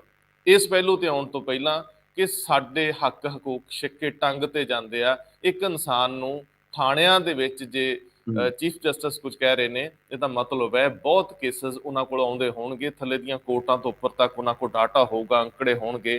ਤੁਹਾਨੂੰ ਸਾਨੂੰ ਤਾਂ ਪਤਾ ਹੀ ਆ ਥੱਲੇ ਕੀ ਕੁਝ ਵਾਪਰ ਜਾਂਦਾ। ਸਿਆਸਤ ਪੰਜਾਬ 'ਚ ਤਾਂ ਟੋਟਲ ਸਿਆਸਤ ਹੈ, ਖਾਸ ਤੌਰ ਤੇ ਪੁਲਿਸ ਵਿਭਾਗ ਦਾ ਸਿਆਸੀਕਰਨ ਮਾੜਾ ਹੈ। ਲੇਕਿਨ ਉਸ ਤੋਂ ਪਹਿਲਾਂ ਮੈਂ ਤੁਹਾਨੂੰ ਇਹ ਪੁੱਛਣਾ ਹੈ ਕਿ ਪੰਜਾਬ ਸਿਰ ਇੱਕ ਹੋਰ ਬਿੱਜ ਪੈਂਦੀ ਦਿਸਦੀ ਆ। ਝੋਨੇ ਦੇ ਸੀਜ਼ਨ ਲਈ ਕੇਂਦਰ ਨੇ ਹੱਥ ਘੁੱਟਤਾ। ਉਹ ਕਹਿੰਦੇ ਨਿਯਮ ਸਖਤ ਹੋਣਗੇ, ਦਾਣਾ ਟੁੱਟਣਾ ਨਹੀਂ ਚਾਹੀਦਾ, ਇਹ ਬਦਰੰਗ ਨਹੀਂ ਹੋਣਾ ਚਾਹੀਦਾ, ਇਹਦੇ 'ਚ ਸਿੱਲ ਜ਼ਿਆਦਾ ਨਹੀਂ ਹੋਣੀ ਚਾਹੀਦੀ। ਜਿਹੜਾ ਉਹਨਾਂ ਸ਼ੈਲਰਾਂ ਤੋਂ ਮਾਲ ਲੈਣਾ ਉਹ ਬਹੁਤ ਪੁਣ ਛਾਣ ਕਰਕੇ ਲੈਣਾ, ਤੇ ਇਹਦਾ ਮਤਲਬ ਸ਼ੈਲਰਾਂ ਵਾਲੇ ਉਹੀ ਮਾਲ ਲਵਾਉਣਗੇ ਆਪਣੇ ਕੋਲ ਜਿਹੜਾ ਵਧੀਆ ਹੋਊਗਾ, ਤੇ ਸਾਰਾ ਭਾਰ ਮੰਡੀ ਤੇ ਪੈਣਾ, ਤੇ ਮੰਡੀ ਤੇ ਬੈਠੇ ਬੋਲ ਤੇ ਬੈਠੇ ਜੱਟ ਤੇ ਪੈਣਾ, ਜਿਹਨੂੰ ਦਿੱਲੀ 'ਚ ਵੀ ਮਹਿਣਾ ਪੈ ਰਿਹਾ। ਤੇ ਬੋਲ ਤੇ ਬੈਠਿਆਂ ਰਾਤਾਂ ਦੀ ਚੈਨ ਜਿਹੜੀ ਦੂਰ ਜਾ ਸਕਦੀ ਆ, ਦਿਨਾਂ ਤੱਕ ਬਹਿਣਾ ਪੈ ਸਕਦਾ। ਅਮਰਿੰਦਰ ਸਿੰਘ ਲਈ ਇਹ ਵੀ ਇੱਕ ਬੜਾ ਵੱਡਾ ਟਾਸਕ ਹੋਊਗਾ, ਜਿਹਦੇ 'ਚ ਉਹ ਜਾਣੇ ਜਾਂਦੇ ਰਹੇ ਆ ਪਿਛਲੀ ਟਰਮ 'ਚ ਕਿ ਇੱਕੋ ਦਿਨ 'ਚ ਸ਼ਾਮ ਨੂੰ ਬੰਦਾ ਵੇਚ ਕੇ ਘਰ ਆ ਜਾਂਦਾ ਸੀ ਮੰਡੀ 'ਚ ਫਸਲ। ਐਤਕਾਂ ਪ੍ਰੀਖਿਆ ਭਾਰੀ ਹੋਊਗੀ। ਜੀ, ਤੁਸੀਂ ਪਹਿਲਾਂ ਜ਼ਿਕਰ ਕੀਤਾ, ਆਪਾਂ ਉਹਦੀ ਗੱਲ ਕਰ ਲੈਂਦੇ ਹਾਂ। ਰੰਧਾਵਾ ਜੀ, ਤੁਸੀਂ ਗੱਲ ਕੀਤੀ ਆ ਜਿਹੜਾ ਸੁਪਰੀਮ ਕੋਰਟ ਦੇ ਚੀਫ ਜਸਟਿਸ ਨੇ NV ਰਮੰਨਾ, ਉਹਨਾਂ ਨੇ ਜੋ ਟਿੱਪਣੀਆਂ ਕੀਤੀਆਂ, ਜੋ ਥਾਣਿਆਂ ਦੇ ਵਿੱਚ ਫਿਜ਼ੀਕਲ ਟਾਰਚਰ ਹੁੰਦਾ। ਦੇਖੋ, ਇਹ ਆਪਾਂ ਨੂੰ ਹਮੇਸ਼ਾ ਤੋਂ ਪਤਾ ਕਿ ਜਿਹੜੇ ਪੁਲਿਸ ਦੀ ਇਨਵੈਸਟੀਗੇਸ਼ਨ ਆ ਉਹ ਅੱਜ ਤੱਕ ਪ੍ਰੋਫੈਸ਼ਨਲ ਕਦੇ ਨਹੀਂ ਹੋਈ ਆ। ਕੁੱਟ ਮਾਰ ਕੇ, ਲੋਕਾਂ ਤੋਂ ਬਿਆਨ ਲੈ ਕੇ, ਉਹਨਾਂ ਦੀਆਂ ਸਟੇਟਮੈਂਟਸ ਰਿਕਾਰਡ ਕਰਕੇ ਇਹ ਕੋਰਟਾਂ ਦੇ ਵਿੱਚ ਜਾ ਕੇ ਕਹਿੰਦੇ ਨੇ ਦੇਖੋ ਜੀ ਇਹਨਾਂ ਨੇ ਕੰਮ ਮੰਨ ਲਿਆ। ਰੰਧਾਵਾ ਜੀ, ਇਹਦੇ ਨਾਲ ਮੈਂ ਇੱਕ ਚੀਜ਼ ਹੋਰ ਜੋੜਨਾ ਚਾਹੁੰਦਾ। ਆਪਾਂ ਪਿਛਲੇ ਦਿਨਾਂ 'ਚ ਲਿਫਾਫਿਆਂ ਦੀ ਗੱਲ ਕੀਤੀ ਸੀ। ਲਿਫਾਫਿਆਂ ਦੇ ਵਿੱਚ ਜਾਂਚਾਂ ਪਈਆਂ ਨੇ, ਸਾਰੀਆਂ ਇਨਵੈਸਟੀਗੇਸ਼ਨਸ ਪਈਆਂ। ਜੇ ਤੁਸੀਂ ਇਹਨਾਂ ਦਾ ਤੌਰ ਤਰੀਕਾ ਦੇਖੋ ਤੇ ਇਹ ਬਿਲਕੁਲ ਪ੍ਰੋਫੈਸ਼ਨਲੀ ਹੈ। ਜੇ ਮੈਂ, ਕਿਉਂਕਿ ਇਹਦੇ ਨਾਲ ਗੱਲ ਜੁੜਨੀ ਬਹੁਤ ਜ਼ਰੂਰੀ ਆ, ਸੰਦਰਭ ਆ ਇਹਦਾ। ਤੁਸੀਂ ਦੇਖੋ, ਕੁੰਵਰ ਵਿਜੇ ਪ੍ਰਤਾਪ ਸਿੰਘ IG ਇੱਕ ਆਪਣੀ ਜਾਂਚ ਕਰਕੇ ਦਿੰਦੇ ਨੇ ਤੇ ਕੋਰਟ ਨੂੰ ਵਗਾ ਕੇ ਮਾਰਦਾ, Punjab and Haryana high court, ਕਿਉਂਕਿ ਬਿਲਕੁਲ ਤਸੱਲੀ ਬਖਸ਼ ਜਾਂਚ ਨਹੀਂ ਹੁੰਦੀ ਤੇ ਉਹਨਾਂ ਨੂੰ ਕਈ ਤਰ੍ਹਾਂ ਦੀਆਂ ਉੱਚ ਕਮੀਆਂ ਨਜ਼ਰ ਆਉਂਦੀਆਂ। ਮੇਰਾ ਕਹਿਣ ਦਾ ਮਤਲਬ ਆ ਕਿ ਇਹ ਜਾਂਚ ਜਿਹੜੀ ਪੁਲਿਸ ਅਧਿਕਾਰੀ ਕਰਦੇ ਨੇ, ਇਹਨਾਂ ਦੇ ਵਿੱਚ ਪ੍ਰੋਫੈਸ਼ਨਲ ਦੀ ਬਹੁਤ ਭਾਰੀ ਕਮੀ ਆ। ਤੁਸੀਂ ਦੇਖੋ, ਚੰਦਰ ਸ਼ੇਖਰ ਦੀ ਇੱਕ ਕਮੇਟੀ ਬਣੀ ਸੀ, DGP ਚੰਦਰ ਸ਼ੇਖਰ ਹੋਏ ਨਾ ਹੁਣ ਸਾਬਕਾ। ਉਹਨਾਂ ਨੇ ਪ੍ਰਾਪਰਟੀਆਂ ਕਰਨੀਆਂ ਸੀ ਕਿ ਕਿਹੜੇ MLAs ਦੀਆਂ, MPs ਦੀਆਂ, ਜਾਂ ਜਿਹੜੇ IAS ਤੇ ਜਿਹੜੇ PCS ਅਧਿਕਾਰੀ ਨੇ ਜਾਂ IPS ਅਧਿਕਾਰੀ ਨੇ, ਉਹਨਾਂ ਨੇ ਕਿਹੜੀਆਂ ਗੈਰ ਕਾਨੂੰਨੀ ਤੌਰ ਤੇ ਜਿਹੜੀਆਂ ਜ਼ਮੀਨਾਂ ਲੈ ਰੱਖੀਆਂ ਨੇ ਪ੍ਰਾਈਮ ਏਰੀਆ ਦੇ ਵਿੱਚ, ਚੰਡੀਗੜ੍ਹ ਦੇ ਆਸ-ਪਾਸ, ਚੰਡੀਗੜ੍ਹ ਦੇ ਆਸ-ਪਾਸ। ਅੱਜ ਤੱਕ ਸਾਨੂੰ ਉਹਦਾ ਕੁਝ ਨਹੀਂ ਪਤਾ, ਕਿਉਂਕਿ ਉਹ ਜਾਂਚ ਚੰਗੀ ਤਰ੍ਹਾਂ, ਕਿਸੇ ਤਰ੍ਹਾਂ ਦਾ ਉਹਦੇ ਵਿੱਚ ਐਵੀਡੈਂਸ ਨਹੀਂ ਹੋਇਆ। ਔਰ ਤੁਸੀਂ ਦੇਖੋਗੇ ਜਦੋਂ ਇਹ ਲਿਫਾਫੇ ਖੁੱਲਣੇ ਆ, ਚਾਹੇ ਆਪਾਂ ਨਿਰੰਜਨ ਸਿੰਘ ਦੀ ED ਵਾਲਿਆਂ ਦੀ ਗੱਲ ਕਰ ਲਈਏ ਜਾਂ ਹਰਪ੍ਰੀਤ ਸਿੰਘ ਸਿੱਧੂ ਦੀ, ਮੈਨੂੰ ਨਹੀਂ ਲੱਗਦਾ, ਮੈਨੂੰ ਬਹੁਤ ਜ਼ਿਆਦਾ ਉਮੀਦ ਨਹੀਂ ਕਿ ਇਹ ਉਸ ਤਰ੍ਹਾਂ ਦੇ ਖੁਲਾਸੇ ਹੋਣਗੇ ਜਿਸ ਤਰ੍ਹਾਂ ਦੇ ਆਪਾਂ ਸੋਚਦੇ ਆ, ਕਿਉਂਕਿ ਐਵੀਡੈਂਸ ਹੋਣਾ ਬਹੁਤ ਜ਼ਰੂਰੀ ਹੈ। ਐਵੀਡੈਂਸ ਇਹਨਾਂ 'ਚ ਹੁੰਦਾ ਨਹੀਂ, ਉਹਦੇ 'ਚ ਅਖੀਰ ਤੇ ਕਿਹਾ ਜਾਂਦਾ ਜੀ ਇਹਦੀ ਹੋਰ ਜਾਂਚ ਕਰਾਓ, ਜਿੰਨੀਆਂ ਕਮੇਟੀਆਂ ਬਣੀਆਂ। ਸੋ ਆਪਾਂ ਉਹਨੇ ਦੁਬਾਰਾ NV ਰਮੰਨਾ ਉਹਨਾਂ ਤੇ ਚੀਫ ਜਸਟਿਸ ਤੇ, ਉਹ ਇਹੀ ਕਹਿੰਦੇ ਨੇ ਕਿ ਤੁਹਾਡੀ ਜਿਹੜੀ ਜਾਂਚ ਆ, ਤੁਸੀਂ ਲੋਕਾਂ ਨੂੰ ਲਿਆ ਕੇ ਕੁੱਟਦੇ ਹੋ, ਮਾਰਦੇ ਹੋ, ਫਿਜ਼ੀਕਲ ਟਾਰਚਰ ਕਰਦੇ ਹੋ। ਪਿਛਲੇ ਦਿਨਾਂ ਦੇ ਵਿੱਚ ਯਾਦ ਕਰੋ, ਜਦੋਂ ਸੁਪਰੀਮ ਕੋਰਟ ਨੇ ਕਿਹਾ ਸੀ ਕਿ ਸਾਰੇ ਪੁਲਿਸ ਥਾਣਿਆਂ ਦੇ ਵਿੱਚ, ਪੁਲਿਸ ਸਟੇਸ਼ਨ ਦੇ ਵਿੱਚ CCTV ਕੈਮਰਾਜ਼ ਹੋਣੇ ਚਾਹੀਦੇ ਨੇ। ਰੀਸੈਂਟ ਕੇਸ ਆ 5 ਜੁਲਾਈ ਦਾ, ਸਟੈਨ ਸਵਾਮੀ, ਜਿਹੜੇ ਮਨੁੱਖੀ ਅਧਿਕਾਰਾਂ ਦੇ ਲਈ ਲੜਦੇ ਸੀ, ਉਹਨਾਂ ਦੀ 84 ਵਰ੍ਹਿਆਂ ਦੇ ਉਮਰ ਦੇ ਵਿੱਚ ਉਹਨਾਂ ਦੀ ਮੌਤ ਹੋ ਜਾਂਦੀ ਆ ਔਰ ਕਸਟਡੀ ਦੇ ਵਿੱਚ ਹੁੰਦੀ ਆ। ਕੀ ਸੀਗਾ ਉਹ ਮੰਗਦੇ? ਕਦੇ ਇੱਕ ਇਲਾਜ ਮੰਗਦੇ ਸੀ, ਇਲਾਜ ਨਹੀਂ ਉਹਨਾਂ ਨੂੰ ਦਿੱਤਾ ਜਾਂਦਾ। ਇੱਕ ਸਿੱਪਰ ਮੰਗਦੇ ਸੀ ਪੀਣ ਲਈ, ਕਿਉਂਕਿ ਬਜ਼ੁਰਗ ਸੀ, ਉਹਨਾਂ ਨੂੰ ਸਿੱਪਰ ਤੱਕ ਨਹੀਂ ਮੁਹੱਈਆ ਕਰਾਇਆ ਜਾਂਦਾ ਇਸ ਪੁਲਿਸ ਵੱਲੋਂ। ਇੱਥੋਂ ਆਪਾਂ ਅੰਦਾਜ਼ਾ ਲਾ ਸਕਦੇ ਹਾਂ ਕਿ ਇਹਨਾਂ ਦੀ ਕੀ ਮਾਨਸਿਕਤਾ, ਕਿਸ ਪਾਸੇ ਚੱਲਦੇ ਆ। ਸਿਰਫ ਕੁੱਟ ਮਾਰ ਕਰਕੇ ਇਹ ਲੋਕਾਂ ਤੋਂ ਬਿਆਨ ਲੈਂਦੇ ਆ ਤੇ ਇਹੀ ਇਹਨਾਂ ਨੂੰ ਲੱਗਦਾ ਕਿ ਇਨਵੈਸਟੀਗੇਸ਼ਨ ਆ। ਪ੍ਰੋਫੈਸ਼ਨਲਿਜ਼ਮ ਦੀ ਬਹੁਤ ਭਾਰੀ ਕਮੀ ਆ। ਇਸੇ ਕਰਕੇ ਇਹਨਾਂ ਦਾ ਜਿਹੜਾ ਕ੍ਰਿਮੀਨਲ ਡਿਟੈਕਸ਼ਨ ਆਫ ਕੇਸਿਸ ਆ, ਕੇਸਿਸ ਨੂੰ ਇਹ ਜਾਂਚ ਕਰਕੇ ਲੌਜੀਕਲ ਐਂਡ ਤੱਕ ਲੈ ਕੇ ਨਹੀਂ ਜਾਂਦੇ ਤੇ ਲੋਕਾਂ ਨੂੰ ਸਜ਼ਾਵਾਂ ਨਹੀਂ ਹੁੰਦੀਆਂ, ਉਹ ਜਾ ਕੇ ਕੋਰਟਾਂ 'ਚੋਂ ਛੁੱਟ ਜਾਂਦੇ ਨੇ। ਸੋ NV ਰਮੰਨਾ ਉਹਨਾਂ ਨੇ ਬਹੁਤ ਵਧੀਆ ਟਿੱਪਣੀ ਕੀਤੀ ਆ ਔਰ ਉਹਨਾਂ ਨੇ ਜਿਹੜੀ ਲੀਗਲ ਸਰਵਿਸਿਜ਼ ਦੀ ਅਥਾਰਟੀ ਆ, ਉਹਨਾਂ ਨੂੰ ਵੀ ਕਿਹਾ ਇਸ ਤੇ ਸਾਰੀ ਨਜ਼ਰ ਰੱਖੋ। ਔਰ ਮੈਨੂੰ ਲੱਗਦਾ ਨੈਸ਼ਨਲ ਹਿਊਮਨ ਰਾਈਟਸ ਕਮਿਸ਼ਨ ਜਾਂ ਜਿਹੜੇ ਸਟੇਟ ਹਿਊਮਨ ਰਾਈਟਸ ਕਮਿਸ਼ਨ ਆ, ਉਹਨਾਂ ਦੀ ਵੀ ਬੜੀ ਭਾਰੀ ਜ਼ਿੰਮੇਵਾਰੀ ਆ ਕਿ ਉਹ ਇਹਨਾਂ ਸਾਰਿਆਂ ਕੇਸਾਂ ਦੇ ਉੱਤੇ ਨਜ਼ਰ ਰੱਖਣ ਜੀ। ਵੈਸੇ ਵੈਸੇ ਮਨਪ੍ਰੀਤ ਜੀ, ਨਵੇਂ ਮੁੰਡੇ ਜਿਹੜੇ ਆ ਰਹੇ ਆ, ਕੁਝ IPS ਆ ਰਹੇ ਆ, ਕੁਝ PPS ਆ ਰਹੇ ਆ, ਉਹਨਾਂ ਦੇ ਵਿੱਚ ਇਹ ਟੈਂਡੈਂਸੀ ਹੈਗੀ ਆ, ਉਹ ਪ੍ਰੋਫੈਸ਼ਨਲ ਲੀਹਾਂ ਤੇ ਚੱਲਣਾ ਚਾਹੁੰਦੇ ਆ, ਲੇਕਿਨ ਸਾਡਾ ਸਿਆਸੀ ਸੈਟਅਪ ਉਹਨਾਂ ਨੂੰ, ਉਹਨਾਂ ਦੀ ਮਾਨਸਿਕਤਾ ਬਦਲਣ ਲਈ 2-4 ਸਾਲਾਂ 'ਚ ਹੀ ਉਹਨਾਂ ਨੂੰ ਦੂਜਿਆਂ ਵਰਗੇ ਕਰ ਦਿੰਦਾ ਹੈ। ਖੈਰ, ਕੁੱਲ ਮਿਲਾ ਕੇ ਜੇ ਅਸੀਂ ਸੁਮੇਧ ਸਿੰਘ ਸੈਣੀ ਜਿਹੜੇ ਸਾਬਕਾ DGP ਆ, ਉਸ ਵਕਤ ਦੇ ਤੌਰ ਤਰੀਕਿਆਂ ਨੂੰ ਦੇਖੀਏ, ਜਿਹੜੇ ਖੁਲਾਸੇ ਹੁੰਦੇ ਰਹੇ ਆ ਕੋਰਟਾਂ ਦੇ ਵਿੱਚ ਜਾਂ ਗਵਾਹਾਂ ਨੇ ਦਿੱਤੇ ਆ ਵੀ ਕਿੱਦਾਂ ਲੋਕ, ਕਿੱਦਾਂ ਉਹਨਾਂ ਦੇ ਹਿਊਮਨ ਰਾਈਟਸ ਦਾ ਖਿਲਵਾੜ ਹੋਇਆ, ਕਿੱਥੇ ਕਿੱਥੇ ਕੀ ਬੋਡੀ ਨਾਲ ਹੋਇਆ। ਖੈਰ, ਇਹ ਤਾਂ ਕੋਰਟਾਂ 'ਚ ਜਾਂ ਵਕੀਲਾਂ ਵੱਲੋਂ ਕਹੇ ਗਏ ਖੁਲਾਸੇ ਆ, ਲੇਕਿਨ ਜੇ ਅੱਗੇ ਵੱਧਦੇ ਆ, ਜਿਹੜੇ ਅਸੀਂ ਕੇਂਦਰ ਵੱਲੋਂ ਹੁਣ ਇਹ ਕੀ ਕਿਸਾਨੀ ਮਾਮਲੇ ਜਿਹੜੇ ਦਿੱਲੀ 'ਚ ਨੇ, ਅੰਦੋਲਨ ਹੈ, ਉਹਨੂੰ ਲੈ ਕੇ ਥੋੜੀ ਸਖਤੀ ਹੋਈ ਹੈ। ਪਿਛਲੇ ਸਾਲਾਂ ਦੇ ਮੁਕਾਬਲੇ ਕੇਂਦਰ ਸਖਤ ਹੋਇਆ। ਪਹਿਲਾਂ ਜੇ ਨਿਯਮ ਠੀਕ ਸੀ, ਸਭ ਠੀਕ ਚੱਲੀ ਜਾਂਦਾ ਸੀ, ਤੇ ਹੁਣ ਸਖਤੀ ਕਰਨ ਦੀ ਕੀ ਲੋੜ ਸੀ? ਇਹ ਸਬਕ ਸਿਖਾਉਣਾ ਚਾਹੁੰਦੇ ਆ। ਯਾਦ ਕਰੋ ਤੁਸੀਂ ਰੰਧਾਵਾ ਜੀ, ਜਦੋਂ ਪਿਛਲੇ ਸੀਜ਼ਨ ਦੇ ਵਿੱਚ ਕਣਕ ਸੀ, ਕਣਕ ਚੁੱਕੜੀ ਸੀ, ਹੁਣ ਤਾਂ ਆਪਾਂ ਝੋਨੇ ਦੀ ਗੱਲ ਕਰਦੇ ਹਾਂ, ਤੇ ਉਦੋਂ ਜਦੋਂ ਪ੍ਰੋਕਿਉਰਮੈਂਟ ਹੋਣੀ ਸੀ, ਏਜੰਸੀਆਂ ਨੇ ਕਣਕ ਦੀ ਖਰੀਦ ਕਰਨੀ ਸੀ, ਤੇ ਐਨ ਮੌਕੇ ਤੇ ਆ ਕੇ ਕੇਂਦਰ ਦੇ ਵੱਲੋਂ, FCI ਵੱਲੋਂ ਜਿਹੜੀਆਂ ਸਪੈਸੀਫਿਕੇਸ਼ਨ ਸੀ, ਜਿਹੜੇ ਇਸ ਦੇ ਨਿਯਮ ਸੀ, ਉਹਨਾਂ ਨੂੰ ਸਖਤ ਕਰ ਦਿੱਤਾ ਗਿਆ ਸੀ। ਮੈਨੂੰ ਯਾਦ ਆ, ਉਦੋਂ ਕਿਹਾ ਸੀ ਕਣਕ ਦੀ ਜਿਹੜੀ ਨਮੀ ਆ ਅਸੀਂ 14% ਤੋਂ ਘਟਾ ਕੇ 12% ਕਰ ਰਹੇ ਹਾਂ। ਇਸੇ ਤਰ੍ਹਾਂ ਕਿਹਾ ਗਿਆ ਸੀ ਕਿ ਤੁਹਾਨੂੰ ਅਸੀਂ ਡਾਇਰੈਕਟ ਪੇਮੈਂਟ ਕਰਾਂਗੇ, ਅਸੀਂ ਆੜ੍ਹਤੀਆਂ ਦੇ ਥਰੂ ਨਹੀਂ ਕਰਨੀ। ਜੇ ਤੁਸੀਂ ਸ਼ੈਲਰਾਂ ਨੂੰ ਦੇਖੋ, ਜਿਹੜੇ ਮਿਲਿੰਗ ਕਰਦੇ ਆ, ਉਹਨਾਂ ਨੂੰ ਕਿਹਾ ਸੀ ਅਸੀਂ ਫੋਰਟੀਫਾਈਡ ਰਾਈਸ ਹੀ ਲਵਾਂਗੇ। ਫੋਰਟੀਫਾਈਡ ਦਾ ਮਤਲਬ ਇਹ ਹੁੰਦਾ ਜਿਸ 'ਚ ਪੌਸ਼ਟਿਕ ਹੋਣ, ਉਹਨਾਂ ਨੂੰ ਮਿਕਸ ਕਰਕੇ ਸਾਰੇ ਤਰ੍ਹਾਂ ਦੇ ਪੌਸ਼ਟਿਕ ਆਹਾਰ ਪਾਏ ਜਾਣ। ਤੇ ਉਹਦੇ ਲਈ ਰੰਧਾਵਾ ਜੀ ਇੱਕ ਖਾਸ ਤਰ੍ਹਾਂ ਦੀ ਜਿਹੜਾ ਸੈਟਅਪ ਕਰਨਾ ਪੈਂਦਾ, ਮਸ਼ੀਨਰੀ ਲਾਉਣੀ ਪੈਂਦੀ ਆ, ਤਾਂ ਹੀ ਉਹਨਾਂ ਨੂੰ ਰਾਈਸ ਨੂੰ ਫੋਰਟੀਫਾਈਡ ਬਣਾਇਆ ਜਾ ਸਕਦਾ, ਯਾਨੀ ਕਿ ਪੌਸ਼ਟਿਕ ਬਣਾਇਆ ਜਾ ਸਕਦਾ। ਹੁਣ ਆ ਜਾਓ ਝੋਨੇ ਤੇ।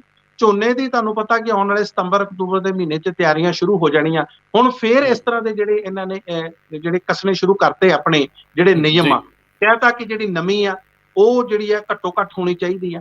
ਇਸੇ ਤਰ੍ਹਾਂ ਕਹਿੰਦਾ ਕਿ ਜਿਹੜਾ ਉਹਦਾ ਕਲਰ ਆ ਉਹ ਕਲਰਿੰਗ ਨਹੀਂ ਹੋਣੀ ਚਾਹੀਦੀ, ਉਹਦੇ ਰੰਗ ਦੇ ਵਿੱਚ ਕਿਸੇ ਤਰ੍ਹਾਂ ਦੀ ਤਬਦੀਲੀ ਨਹੀਂ ਹੋਣੀ ਚਾਹੀਦੀ। ਇਸੇ ਤਰ੍ਹਾਂ ਜਿਹੜਾ ਟੁੱਟ ਜਾਂਦਾ ਕਈ ਵਾਰੀ ਦਾਣੇ ਦੇ ਵਿੱਚ ਕਿਸੇ ਤਰ੍ਹਾਂ ਦੇ ਟੁੱਟਿਆ ਹੋਣਾ ਨਹੀਂ ਚਾਹੀਦਾ। ਇਹ ਸਾਰੀਆਂ ਚੀਜ਼ਾਂ ਇਸ ਕਰਕੇ ਕੱਸੀਆਂ ਜਾ ਰਹੀਆਂ ਨੇ। ਉਦੋਂ ਵੀ ਆਪਾਂ ਪੰਜਾਬ ਸਰਕਾਰ ਨੇ ਬਹੁਤ ਵਿਰੋਧ ਕੀਤਾ ਸੀ, ਤੇ ਫਾਈਨਲੀ ਐਨ ਮੌਕੇ ਤੇ ਜਾ ਕੇ ਫਿਰ ਜਦੋਂ ਲੱਗਾ ਕਿ ਇੱਥੋਂ ਵਿਰੋਧ ਸ਼ੁਰੂ ਹੋ ਜਾਊਗਾ, ਤਾਂ ਫਿਰ ਕੇਂਦਰ ਸਰਕਾਰ ਨੇ ਔਰ FCI ਨੇ ਉਹ ਜਿਹੜੀਆਂ ਆਪਣੀਆਂ ਨਵੀਆਂ ਸਪੈਸੀਫਿਕੇਸ਼ਨ ਸੀ ਜਾਂ ਨਵੇਂ ਪੈਰਾਮੀਟਰ ਸੀ, ਉਹ ਵਾਪਸ ਲੈ ਲਏ ਸੀ। ਬਿਲਕੁਲ ਇਸੇ ਤਰ੍ਹਾਂ ਹੋ ਰਿਹਾ। ਔਰ ਉਦੋਂ ਵੀ ਇਹ ਗੱਲ ਉੱਠੀ ਸੀ ਕਿ ਕਿਸਾਨਾਂ ਦੇ ਅੰਦੋਲਨ ਨੂੰ ਲੈ ਕੇ, ਕਿਉਂਕਿ ਕੇਂਦਰ ਸਰਕਾਰ ਦੇ ਵਿਰੋਧ ਦੇ ਵਿੱਚ ਆ, ਤਾਂ ਇਹ ਸਾਰਾ ਕੁਝ ਹੋ ਰਿਹਾ। ਤੇ ਹੁਣ ਵੀ ਕਿਸਾਨਾਂ ਨਾਲ ਇਹੀ ਕੁਝ ਹੋਊਗਾ। ਕਾਰਨ ਇਹ ਆ ਕਿ ਕਿਤੇ ਨਾ ਕਿਤੇ ਕੇਂਦਰ ਸਰਕਾਰ ਹੀ ਕਿਸਾਨਾਂ ਦੇ ਵਿਰੋਧ 'ਚ ਖੜੀ ਹੋਈ ਲੱਗਦੀ ਹੈ ਜੀ। ਇੱਕ ਜਿਹੜਾ ਸਵਾਲ ਕਿਸਾਨਾਂ ਦਾ ਵੀ ਹੈ ਕਿ ਅੰਦਰ ਵੀ ਇੱਕ ਝਗੜਾ ਚੱਲੀ ਜਾਂਦਾ। ਗੁਰਨਾਮ ਸਿੰਘ ਚਨੋਣੀ ਨੇ ਪੰਜਾਬ 'ਚ ਆ ਕੇ ਕਿਹਾ ਕਿ ਮਿਸ਼ਨ ਪੰਜਾਬ ਸ਼ੁਰੂ ਕਰਨਾ, 117 ਹਲਕਿਆਂ 'ਚ ਉਮੀਦਵਾਰ ਖੜੇ ਕਰੀਏ, ਜੇ ਆਪਣੇ ਨਿਯਮ ਆਪ ਬਣਾਈਏ ਤਾਂ ਫੇਰ ਸਵਾਦ ਆ, ਐਵੇਂ ਲੋਕਾਂ ਮਗਰ ਕਦੋਂ ਤੱਕ ਫਿਰਾਂਗੇ। ਉਹਨਾਂ ਮੁਅੱਤਲ ਕਰਤਾ ਹਫ਼ਤੇ ਲਈ, ਮੁਅੱਤਲੀ ਰੱਦ ਨਾ ਹੋਈ, ਇਹ ਜਾ ਕੇ ਬੈਠੇ, ਅੰਦਰ ਤਲਖੀ ਹੋਈ। ਹਾਲਾਂਕਿ ਬਾਹਰ ਆ ਕੇ ਨਾ ਕਿਹਾ ਜੀ ਹੁਣ ਮੈਂ ਜਾਇਆ ਨਹੀਂ ਕਰਨਾ, ਪਰ ਮੈਂ ਸੰਯੁਕਤ ਮੋਰਚੇ ਦੇ ਸਾਰੇ ਹੁਕਮ ਵੀ ਮੰਨਾਂਗਾ ਤੇ ਅਸੀਂ ਪੰਜਾਬ ਦੇ ਵਿੱਚ ਮੁਹਿੰਮ ਵੀ ਚਲਾਵਾਂਗੇ। ਹੁਣ ਉਹਨਾਂ ਨੇ 2 ਕਮੇਟੀਆਂ ਬਣਾਤੀਆਂ। ਚਡੂਣੀ ਮਾਮਲਾ ਵੀ ਉਹ ਕਹਿੰਦੇ ਐਡਰੈਸ ਕਰਾਂਗੇ। ਦੂਜਾ, ਨੈਸ਼ਨਲ ਲੈਵਲ ਤੇ ਕੀ ਕੁਝ ਵਾਪਰਿਆ ਉਹਦੇ ਵਿੱਚ ਰਾਜੇਵਾਲ ਨੂੰ ਵੀ ਪਾਇਆ ਤੇ ਨੈਸ਼ਨਲ ਲੈਵਲ ਦੀ ਕਮੇਟੀ ਬਣਾਤੀ ਹੈ। ਜਿਹੜੇ ਅੰਦਰ ਮਤਭੇਦ ਆ, ਤੁਹਾਨੂੰ ਕੀ ਲੱਗਦਾ? ਕਿਉਂਕਿ ਇਹ ਅੰਦੋਲਨ ਬਹੁਤ ਲੰਬਾ ਚੱਲ ਗਿਆ, ਲੰਬੇ ਚੱਲਣ ਨਾਲ ਖਿੱਚ ਵੱਧ ਜਾਂਦੀ ਹੈ, ਅੰਦਰ ਤਕਲੀਫ ਵੀ ਵੱਧ ਜਾਂਦੀ ਹੈ, ਬੰਦਾ ਥੱਕ ਵੀ ਜਾਂਦਾ। ਇਹ ਕਿਵੇਂ ਚੋਂ ਨਿਕਲਦੀ ਲੜਾਈ ਆ, ਜਾਂ ਆਉਂਦੀਆਂ ਪੰਜਾਬ ਵਿਧਾਨ ਸਭਾ ਦੀਆਂ ਚੋਣਾਂ ਨੂੰ ਵੇਖ ਕੇ ਮਨ ਦੇ ਵਿੱਚ ਕੁਝ ਲੱਡੂ ਜਿਹਾ ਫੁੱਟਦਾ ਕਿ ਇੱਧਰ ਵੀ ਜਾਣਾ ਤੇ ਉੱਧਰ ਵੀ ਲੜਨਾ ਪੈਣਾ? ਰੰਧਾਵਾ ਜੀ ਦੇਖੋ, ਸਾਰੀਆਂ ਗੱਲਾਂ ਇਕੱਠੀਆਂ ਨੇ। 8 ਮਹੀਨੇ ਤੋਂ ਵੱਧ ਦਾ ਸਮਾਂ ਹੋ ਗਿਆ। ਕੋਈ ਦੁਨੀਆ ਭਰ ਦੇ ਵਿੱਚ ਕੋਈ ਵੀ ਅੰਦੋਲਨ ਇੰਨਾ ਲੰਮਾ ਸਮਾਂ ਨਹੀਂ ਚੱਲਿਆ। ਆਪਣੇ ਆਪ ਦੇ ਵਿੱਚ ਇੱਕ ਪ੍ਰਾਪਤੀ ਵੀ ਜ਼ਰੂਰ ਹੈ, ਲੇਕਿਨ ਇਹ ਕਹਿ ਦੇਣਾ ਸਾਨੂੰ ਹੋ ਸਕਦਾ ਬੜਾ ਰੋਮਾਂਚਿਤ ਕਰ ਦਿੰਦਾ ਹੋਵੇ। 8 ਮਹੀਨੇ ਤੋਂ ਵੱਧ ਕਿਸਾਨ ਬੈਠੇ ਨੇ, ਪਰ ਉਹਨਾਂ ਦੀਆਂ ਮੁਸ਼ਕਲਾਂ ਦੇਖੋ, ਕਿੰਨਾ ਹਾਲਾਤਾਂ ਦੇ ਵਿੱਚ, ਹਨੇਰੀਆਂ ਦੇ ਵਿੱਚ, ਮੀਂਹ ਦੇ ਵਿੱਚ, ਗਰਮੀ ਦੇ ਵਿੱਚ, ਠੰਡ ਦੇ ਵਿੱਚ, ਬਜ਼ੁਰਗ, ਬੱਚੇ, ਔਰਤਾਂ, ਹਰ ਕੋਈ ਵਿਅਕਤੀ ਉੱਥੇ ਬੈਠਾ। ਕਿਸੇ ਨੂੰ ਇੱਕ ਰਾਤ ਲਈ ਸੜਕ ਤੇ ਸੌਣਾ ਪੈ ਜਾਏ ਕੋਈ ਸੌਖਾ ਨਹੀਂ ਹੁੰਦਾ। ਉੱਤੋਂ ਜਿਹੜੀਆਂ ਸਰਕਾਰ ਦੀਆਂ ਪਾਲਿਸੀਜ਼ ਆ, ਉਹ ਆਪਾਂ ਨੂੰ ਪਤਾ ਕਿ ਬਿਲਕੁਲ ਜਿਹੜੀ ਕੇਂਦਰ ਸਰਕਾਰ ਆ ਉਹਨਾਂ ਨਾਲ ਗੱਲਬਾਤ ਕਰਨ ਨੂੰ ਤਿਆਰ ਨਹੀਂ ਆ। ਉੱਥੋਂ ਇਹ ਸਾਰੀਆਂ ਚੀਜ਼ਾਂ ਨਿਕਲਦੀਆਂ, ਕਿਉਂਕਿ ਉਹਨਾਂ ਦਾ ਮਕਸਦ ਤਾਂ ਅੱਜ ਤੱਕ ਇਹੀ ਲੱਗਦਾ ਕਿ ਇਹਨਾਂ ਨੂੰ ਅਕਾ ਦਿਓ, ਇਹਨਾਂ ਨੂੰ ਥਕਾ ਦਿਓ, ਇਹਨਾਂ ਨੂੰ ਇੱਥੋਂ ਭਜਾ ਦਿਓ ਤੇ ਆਪਣੇ ਆਪ ਮਾਮਲਾ ਖਤਮ ਹੋ ਜਾਊਗਾ। ਬਾਕੀ ਵੀ ਹੋਰ ਬਹੁਤ ਸਾਰੇ ਹੀਲੇ ਵਸੀਲੇ ਕੀਤੇ ਗਏ ਆ ਕਿ ਕਿਸੇ ਤਰ੍ਹਾਂ ਅੰਦੋਲਨ ਨੂੰ ਖਤਮ ਕੀਤਾ ਜਾਵੇ। ਇੱਥੋਂ ਹੀ ਗੁਰਨਾਮ ਸਿੰਘ ਚਨੂਨੀ ਵਰਗੇ ਲੀਡਰਸ ਦੀਆਂ ਇਹ ਸੁਰਾਂ ਨਿਕਲਦੀਆਂ ਨੇ ਕਿ ਕਦੋਂ ਤੱਕ ਅਸੀਂ ਕਟੋਰਾ ਫੜ ਕੇ ਖੜੇ ਰਵਾਂਗੇ ਇਹਨਾਂ ਅੱਗੇ, ਕਦੋਂ ਤੱਕ ਅਸੀਂ ਮੰਗਤੇ ਬਣੇ ਰਵਾਂਗੇ, ਸਾਨੂੰ ਜਿਹੜੀ ਸੱਤਾ ਆਪਣੇ ਹੱਥਾਂ 'ਚ ਲੈਣੀ ਚਾਹੀਦੀ ਆ। ਦੇਖੋ, ਕਹਿਣ ਨੂੰ ਬਹੁਤ ਚੰਗਾ ਲੱਗਦਾ, ਸੁਣਨ ਨੂੰ ਵੀ ਬਹੁਤ ਚੰਗਾ ਲੱਗਦਾ, ਲੇਕਿਨ ਜਿਹੜੀਆਂ ਇਹਦੀਆਂ ਹਕੀਕਤਾਂ ਨੇ, ਜੋ ਸਾਡਾ ਸਿਆਸੀ ਇੱਥੋਂ ਦਾ ਮਾਹੌਲ ਆ, ਉਹ ਇੰਨਾ ਸੌਖਾ ਨਹੀਂ। ਜੇ ਕਿਸਾਨਾਂ ਨੂੰ ਇਹ ਲੱਗਦਾ ਹੋਵੇ ਵੀ ਆ ਕੇ ਅਸੀਂ 117 ਪੰਜਾਬ ਦੀਆਂ ਸੀਟਾਂ ਲੜ ਲਾਂਗੇ ਤੇ ਸੱਤਾ ਪ੍ਰਾਪਤ ਕਰ ਲਾਂਗੇ, ਆਪਸੀ ਜਿਹੜੇ ਬਹੁਤ ਤਰ੍ਹਾਂ ਦੇ ਲੋਕਾਂ ਦੇ ਲਾਭ ਜੁੜੇ ਹੋਏ ਨੇ, ਬਹੁਤ ਸਾਰੇ ਹਿੱਤ ਜੁੜੇ ਹੋਏ ਨੇ। ਕੁਝ ਖਾਸ ਪਰਿਵਾਰਾਂ ਦੇ ਆਪਾਂ ਨੂੰ ਵੀ ਪਤਾ, ਉਹ ਕਦੇ ਵੀ ਨਹੀਂ ਚਾਹੁੰਦੇ ਕਿ ਕੋਈ ਤੀਜਾ ਪਲੇਅਰ ਆ ਕੇ ਉਹਨਾਂ ਦੇ ਵਿੱਚ ਫਸੇ। ਸੋ ਇਹਨਾਂ ਲਈ ਵੀ, ਕਿਉਂਕਿ ਇਹਦੇ ਵਿੱਚ ਡਿਵੀਜ਼ਨਸ ਕ੍ਰੀਏਟ ਹੋ ਜਾਣੀਆਂ। ਸੋ ਜਿਹੜੇ ਕਿਸਾਨ ਨੇ, ਕਿਸਾਨਾਂ ਦਾ ਸੰਯੁਕਤ ਕਿਸਾਨ ਮੋਰਚਾ, ਇਸੇ ਕਰਕੇ ਉਹਨਾਂ ਨੇ ਕਮੇਟੀ ਬਣਾਈ ਆ। ਔਰ ਤੁਸੀਂ ਆਪ ਜ਼ਿਕਰ ਕੀਤਾ ਕਿ ਕਿਸ ਤਰ੍ਹਾਂ ਉਹਨਾਂ ਨੂੰ ਹਫ਼ਤੇ ਲਈ ਸਸਪੈਂਡ ਕਰ ਦਿੱਤਾ ਗਿਆ ਸੀ। ਉਸ ਦੇ ਬਾਵਜੂਦ ਗੁਰਨਾਮ ਸਿੰਘ ਚੰਨੂਨੀ ਥਾਂ ਥਾਂ ਤੇ ਜਾ ਕੇ ਕਹਿੰਦੇ ਕਿ ਮੈਂ ਆਪਣੇ ਬਿਆਨਾਂ ਤੋਂ ਪਿੱਛੇ ਨਹੀਂ ਹਟੂੰਗਾ। ਉਹ ਦੋਨੇ ਗੱਲਾਂ ਬੜੀਆਂ ਕੰਟਰਡਿਕਟਰੀ ਕਰਦੇ ਨੇ। ਇੱਕ ਤਾਂ ਉਹ ਕਹਿੰਦੇ ਜੋ ਸੰਯੁਕਤ ਕਿਸਾਨ ਮੋਰਚਾ ਮੈਂ ਉਹਦੇ ਨਾਲ ਚੱਲੂੰਗਾ, ਦੂਸਰਾ ਕਹਿੰਦੇ ਉਹ ਮੈਂ ਇਸ ਗੱਲ ਤੇ ਵੀ ਕਾਇਮ ਰਹੂੰਗਾ ਕਿ ਸਾਨੂੰ ਚੋਣਾਂ ਲੜਨੀਆਂ ਚਾਹੀਦੀਆਂ। ਬਿਲਕੁਲ ਉਹਨਾਂ ਦੀ ਨਿੱਜੀ ਰਾਏ ਹੋ ਸਕਦੀ ਆ, ਉਹਨਾਂ ਦੇ ਆਪਣੇ ਵਿਚਾਰ ਹੋ ਸਕਦੇ ਆ, ਇਹਨਾਂ ਨੂੰ ਉਸ ਮੰਚ ਤੇ ਵਿਚਾਰਿਆ ਵੀ ਜਾ ਸਕਦਾ, ਲੇਕਿਨ ਕਿਸਾਨ ਇੱਕ ਤਰ੍ਹਾਂ ਦੇ ਭੁੰਡਾ ਦੇ ਖੱਖਰ 'ਚ ਹੱਥ ਨਹੀਂ ਪਾਉਣਾ ਚਾਹੁੰਦੇ। ਆਪਾਂ ਨੂੰ ਪਤਾ ਸਿਆਸਤ ਇੱਕ ਦਲਦਲ ਆ, ਉਹਦੇ ਵਿੱਚ ਜਾ ਕੇ ਸਾਫ਼ ਤੇ ਸਵੱਛ ਰਹਿਣਾ ਤੇ ਆਪਣੇ ਆਪ ਨੂੰ ਨਿਰਪੱਖ ਰਹਿਣਾ ਬਹੁਤ ਔਖਾ, ਕਿਉਂਕਿ ਇਸ ਤਰ੍ਹਾਂ ਦੀ। ਲੇਕਿਨ ਹਾਂ, ਦੂਸਰੇ ਪਾਸੇ ਇਹ ਵੀ ਹੈ, ਜਿੰਨੀ ਦੇਰ ਤੱਕ ਚੰਗੇ ਲੋਕ ਨਹੀਂ ਆਉਣਗੇ, ਵਧੀਆ ਲੋਕ ਨਹੀਂ ਆਉਣਗੇ, ਚੰਗੀ ਛਵੀ ਦੇ ਲੋਕ, ਚੰਗੇ ਵਧੀਆ ਇਮੇਜ ਦੇ, ਤਦ ਤੱਕ ਇਹ ਸਿਆਸਤ ਸਾਡੀ ਸੁਧਰਨੀ ਵੀ ਨਹੀਂ ਹੈ। ਸਾਰਾ ਕੁਝ ਨਾਲ ਦੀ ਨਾਲ ਚੱਲਣਾ। ਤੁਹਾਨੂੰ ਯਾਦ ਹੋਣਾ ਕੇਜਰੀਵਾਲ ਨੂੰ ਕਾਂਗਰਸੀਆਂ ਨੇ ਮਿਹਣਾ ਮਾਰਿਆ ਸੀ, ਉਦੋਂ ਮਨਮੋਹਨ ਸਿੰਘ ਸਰਕਾਰ ਹੁੰਦੀ ਸੀ, ਕਿ ਜੇ ਬੜਾ ਸ਼ੌਂਕ ਹੈ ਨਾ ਬਦਲਣ ਦਾ ਤੇ ਵੜ ਕੇ ਵੇਖੋ ਇਹਦੇ ਚ। ਤੁਸੀਂ ਕਹਿੰਦੇ ਹੋ ਸਿਆਸਤ ਗੰਦ ਹੈ, ਵੜੋ ਤਾਂ ਸਹੀ। ਫਿਰ ਕੇਜਰੀਵਾਲ ਨੇ ਲੰਗੋਟ ਕੱਸਿਆ, ਵੜਿਆ, ਹੁਣ ਦਿੱਲੀ ਦੇ ਵਿੱਚ ਤੁਰਿਆ ਫਿਰਦਾ। ਚਲੋ ਘੱਟੋ ਘੱਟ ਬੜੇ ਬੜੇ ਜਿਹੜੇ ਧਨੰਤਰ ਸੀਗੇ ਉਹਨਾਂ ਨੂੰ ਉਹਨੇ ਧੂਲ ਚਟਾਤੀ। ਪੰਜਾਬ ਵੱਲ ਵੀ ਉਹਦਾ ਨਜ਼ਰ ਤਾਂ ਹੈਗੀ ਆ, ਲੇਕਿਨ ਪੰਜਾਬੀ ਅਜੇ ਉਹਨੂੰ ਉਸ ਤਰੀਕੇ ਨਾਲ ਸਵੀਕਾਰ ਨਹੀਂ ਕਰ ਰਹੇ। ਲੀਡਰਸ਼ਿਪ ਦੀ ਕਮੀ ਆ। ਇਹ ਜਿਹੜਾ ਕਿਸਾਨੀ ਵਾਲਾ ਮਾਮਲਾ, ਇਹ ਬੜਾ ਸੰਵੇਦਨਸ਼ੀਲ ਹੈ। ਮੈਂ ਪੰਜਾਬੀਆਂ ਨੂੰ ਵੀ ਇਹ ਬੇਨਤੀ ਕਰਦਾ ਕਿ ਜਦੋਂ ਕਿ ਜੇ ਉੱਥੇ ਫੋਟੋਆਂ ਵੱਧ ਖਿੱਚਣ ਲੱਗਦੀਆਂ, ਆ ਸਾਡੇ ਵਰਗੇ ਚੈਨਲਾਂ ਵਾਲਿਆਂ ਦੀ ਧੁੰਮ ਪੈਣੀ ਸ਼ੁਰੂ ਹੁੰਦੀ, ਕੈਮਰੇ ਵੱਧ ਚਮਕਣ ਲੱਗ ਪੈਂਦੇ, ਉਦੋਂ ਤੁਸੀਂ ਵੀ ਦੌੜ ਕੇ ਚਲੇ ਜਾਂਦੇ ਹੋ ਦਿੱਲੀ। ਅਦਰਵਾਈਜ਼ ਉਹ ਕਿਸਾਨੀ ਆਗੂ ਤੇ ਉਹਨਾਂ ਦੇ ਜਿਹੜੇ ਪੱਕੇ ਵਰਕਰ ਆ, ਉਹਨਾਂ ਨੂੰ ਹੀ ਸਹਿਣਾ ਪੈਂਦਾ। ਸੋ ਸੁਰਖੀ ਲਈ ਨਾ ਜਾਇਆ ਕਰੋ। ਜੇ ਸਮਰਥਨ ਕਰਨਾ ਤਾਂ ਫੁੱਲ ਟਾਈਮ ਕਰੋ। ਅਦਰਵਾਈਜ਼ ਮੈਂ ਦੇਖਦਾ ਕਿ ਉੱਥੇ ਕੈਮਰਿਆਂ ਦੀ ਚੱਕਾ ਚੌਂਧ ਦੇ ਵਿੱਚ ਸਾਡੇ ਲੀਡਰ ਵੀ, ਵੱਖ-ਵੱਖ ਵਰਗਾਂ ਦੇ ਸਿਆਣੇ ਸਿਆਣੇ ਲੋਕ ਵੀ, ਉਹ ਇੰਟਰਵਿਊ ਸੁਣੀ ਦੇ ਆਉਂਦੇ ਆ, ਸੁਰਖੀ ਬਣਾਉਂਦੇ, ਫਿਰ ਘਰ ਨੂੰ ਆ ਜਾਂਦੇ, ਸ਼ਾਮ ਨੂੰ ਮਜ਼ੇ ਨਾਲ ਏਸੀ 'ਚ ਸੌਂ ਜਾਂਦੇ ਆ। ਉਹਨਾਂ ਨੂੰ ਪੁੱਛ ਕੇ ਵੇਖੋ ਜਿਹੜੇ ਟਰਾਲੀਆਂ ਦੇ ਥੱਲੇ ਉੱਤੇ ਹੁੰਦੇ ਫਿਰਦੇ ਮੀਂਹ ਆਉਣ ਤੇ। ਮੈਂ ਜਾਂਦੇ ਜਾਂਦੇ ਓਲੰਪਿਕਸ ਨੂੰ ਲੈ ਕੇ, ਜਿਹੜਾ ਮਹਾਕੁੰਭ ਹੁਣ ਇਸ ਵੇਲੇ ਸਮਾਪਤ ਹੋ ਗਿਆ, ਅਗਲੀ ਵਾਰੀ ਉਹਨੇ ਫਰਾਂਸ ਦੇ ਵਿੱਚ ਸ਼ਾਇਦ ਜੁੜਨਾ ਹੈ। ਮੈਨੂੰ ਜ਼ਰੂਰ ਜਾਂਦੇ ਦੱਸਿਓ ਇਹਦੇ ਅਨੁਭਵ ਕਿੱਦਾਂ ਦੇ ਮਹਿਸੂਸ ਕੀਤੇ। ਦੇਖੋ ਜੀ, ਖੇਡਾਂ ਖਤਮ ਹੋ ਗਈਆਂ। 2020 ਚ ਹੋਣੀਆਂ ਸੀ, 2021 ਚ ਹੋਈਆਂ ਓਲੰਪਿਕਸ, ਕੋਈ ਗੱਲ ਨਹੀਂ। ਖਿਡਾਰੀਆਂ ਨੇ ਪਾਰਟਿਸਿਪੇਟ ਕੀਤਾ। ਭਾਰਤ ਨੇ ਸਭ ਤੋਂ ਜ਼ਿਆਦਾ ਮੈਡਲ ਜਿੱਤੇ, 7 ਮੈਡਲ ਜਿੱਤੇ। ਇਸ ਤੋਂ ਪਹਿਲਾਂ ਆਪਾਂ ਲੰਡਨ ਓਲੰਪਿਕਸ ਸਨ 2012 ਦੇ ਵਿੱਚ 6 ਤਗਮੇ ਜਿੱਤੇ ਸੀ, ਹੁਣ 7 ਜਿੱਤੇ। ਸਾਡੀ ਪਰਫਾਰਮੈਂਸ ਅੱਗੇ ਨਾਲ ਵਧੀ ਹੈ, ਲੇਕਿਨ ਸਾਡੀ ਪਰਫਾਰਮੈਂਸ ਬਹੁਤ ਅੱਗੇ ਜਾਣ ਦੀ ਲੋੜ ਆ। ਜਿਸ ਤਰ੍ਹਾਂ ਪ੍ਰਗਟ ਸਿੰਘ ਹੋਣਾ ਨੇ ਕਿਹਾ, ਓਲੰਪੀਅਨ ਜਿਹੜੇ ਸਾਬਕਾ ਹਾਕੀ ਦੇ ਕਪਤਾਨ ਰਹੇ ਨੇ, ਉਹਨਾਂ ਨੇ ਕਿਹਾ ਕਿ 1000 ਕਰੋੜ ਦੀ ਘੱਟੋ ਘੱਟ ਲੋੜ ਆ। ਇਹ ਜਿਹੜੇ ਤੁਸੀਂ ਕਦੇ ਕਰੋੜ, 2 ਕਰੋੜ, 4 ਕਰੋੜ, ਇਹਦੇ ਨਾਲ ਗੱਲ ਨਹੀਂ ਬਣਨੀ। ਇੱਕ ਹੋਰ ਗੱਲ ਆ ਰੰਧਾਵਾ ਜੀ, ਸਾਡਾ ਟਰੈਕ ਐਂਡ ਫੀਲਡ ਦੇ ਵਿੱਚ ਪਹਿਲਾ ਸੋਨੇ ਦਾ ਤਗਮਾ ਆਉਣਾ ਬੜੀ ਵੱਡੀ ਗੱਲ ਆ। ਅੱਜ ਤੱਕ ਪੂਰੀ ਹਿਸਟਰੀ ਦੇ ਵਿੱਚ ਨਹੀਂ ਆਇਆ, ਔਰ ਸਾਨੂੰ ਅੱਜ ਤੱਕ ਜਿਹੜੇ ਇੰਡੀਵਿਜੂਅਲ ਸਿਰਫ 2 ਸੋਨੇ ਦੇ ਤਗਮੇ ਮਿਲੇ ਨੇ।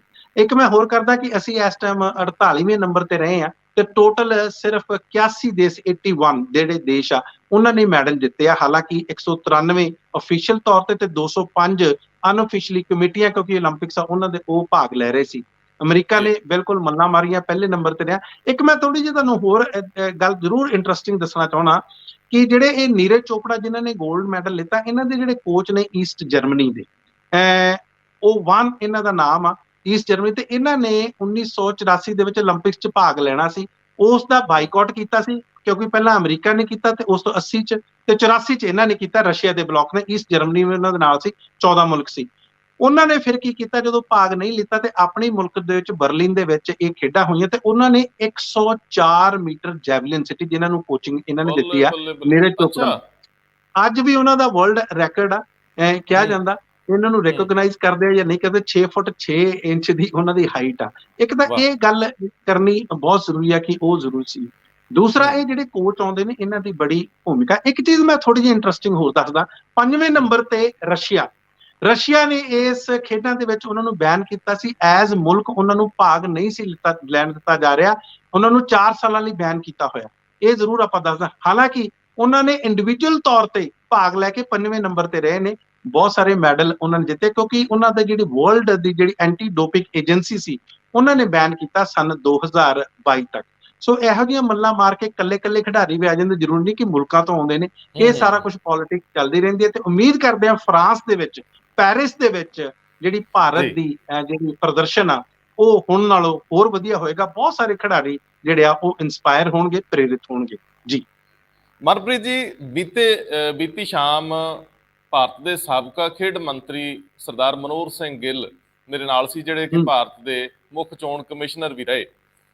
ਗੈਰ ਰਸਮੀ ਗੱਲਬਾਤ ਦੇ ਵਿੱਚ ਟੈਲੀਫੋਨਿਕਲੀ ਅਸੀਂ ਲੰਬੀ ਗੱਲਬਾਤ ਕਰ ਰਹੇ ਸੀਗੇ, ਤੇ ਉਹਨਾਂ ਨੇ ਜਦੋਂ ਅਭਿਨਵ ਬਿੰਦਰਾ ਨੇ ਸੋਨ ਤਮਗਾ ਫੁੰਡਿਆ ਸੀ ਤੇ ਉਹ ਕਹਿੰਦੇ ਮੈਂ ਬੈਂਚ ਤੇ ਬੈਠਾ ਸੀ ਉਦੋਂ ਨਾਲ, ਤੇ ਇਸ ਵਾਰੀ ਉਹ ਟੀਵੀ ਸਕਰੀਨ ਤੇ ਪੂਰੀ ਤਰ੍ਹਾਂ ਚੋਪੜੇ ਨੂੰ ਵੇਖਦੇ ਸੀ। ਕਹਿੰਦੇ ਮੈਂ ਇਹਦੇ ਤੇ ਗੱਲ ਕਰੂੰਗਾ, ਇਹਨਾਂ ਖੇਡਾਂ ਬਾਰੇ ਬਹੁਤ ਬਰੀਕ ਧਾਰਨਾਵਾਂ ਨੇ। ਉਹ ਕਹਿੰਦੇ ਮੈਂ ਦੱਸੂਗਾ ਕਿ ਬਿੰਦਰਾ ਨਾਲੋਂ ਇਸ ਵਾਰੀ ਦਾ ਤਮਗਾ ਕਿੱਦਾਂ ਅਹਿਮ ਆ, ਔਰ ਜਿਹੜੇ ਖਾਸ ਤੌਰ ਤੇ ਨਿਸ਼ਾਨੇਬਾਜ਼ੀ ਔਰ ਜਿਹੜਾ ਜਿਸਮਾਨੀ ਜ਼ੋਰ ਆ ਉਹਦੇ ਵਿੱਚ ਕਿੰਨਾ ਫਰਕ ਹੁੰਦਾ ਹੈ। ਖੈਰ ਅਸੀਂ ਇਸ ਮਾਮਲੇ 'ਚ ਮਨੋਹਰ ਸਿੰਘ ਗਿੱਲ ਤੋਂ ਕਾਫੀ ਜਾਣਕਾਰੀ ਹਾਸਲ ਕਰਾਂਗੇ, ਕਿਉਂਕਿ ਖੇਡ ਮੰਤਰੀ ਹੁੰਦਿਆਂ ਉਹਨਾਂ ਨੇ ਕਾਫੀ ਅੰਦਰਲੇ ਅਨੁਭਵ ਹਾਸਲ ਕੀਤੇ ਆ ਕਿ ਭਾਰਤ ਕਿੱਥੇ ਕਿੱਥੇ ਫਿਸਲਦਾ, ਪੰਜਾਬ ਇੰਨਾ ਜੁੱਸੇ ਵਾਲਾ ਹੋਣ ਦੇ ਬਾਵਜੂਦ ਬਹੁਤ ਅੱਗੇ ਕਿਉਂ ਨਹੀਂ ਵੱਧ ਪਾਉਂਦਾ, ਸਾਡੀ ਹਾਕੀ ਕਿਵੇਂ ਡਿੱਗੀ, ਹੋਰ ਮਸਲਿਆਂ 'ਚ ਬੜੀਆਂ ਉਹਨਾਂ ਦਿਲਚਸਪ ਟਿੱਪਣੀਆਂ ਕੀਤੀਆਂ। ਤੇ ਅਸੀਂ ਉਹਨਾਂ ਨਾਲ ਇਹ, ਕਿਉਂਕਿ ਉਹ ਕਹਿੰਦੇ ਜਸ਼ਨ ਮੱਠੇ ਪੈ ਜਾਣ ਸਾਡੇ ਮੁੰਡੇ ਆ ਕੇ ਇੱਥੋਂ ਪੈਸੇ ਪੂਸੇ ਜਿਹੜੇ ਜਿੰਨੇ ਦੇਣੇ ਦੇ ਦੇਣ, ਪਤਾ ਲੱਗ ਜੇ ਕੌਣ ਕਿੰਨੇ ਪਾਣੀ 'ਚ, ਤੇ ਫਿਰ ਕਹਿੰਦੇ ਮੈਂ ਬੋਲਾਂਗਾ। ਸੋ ਜਦੋਂ ਬੋਲਣਗੇ ਤਾਂ ਫਿਰ ਕੁਝ ਤਾਂ ਬੋਲਣਗੇ। ਬਹੁਤ ਮਿਹਰਬਾਨੀ ਮਨਪ੍ਰੀਤ ਜੀ। ਬਹੁਤ ਬਹੁਤ ਧੰਨਵਾਦ ਤੁਹਾਡਾ ਰੰਧਾਵਾ ਜੀ।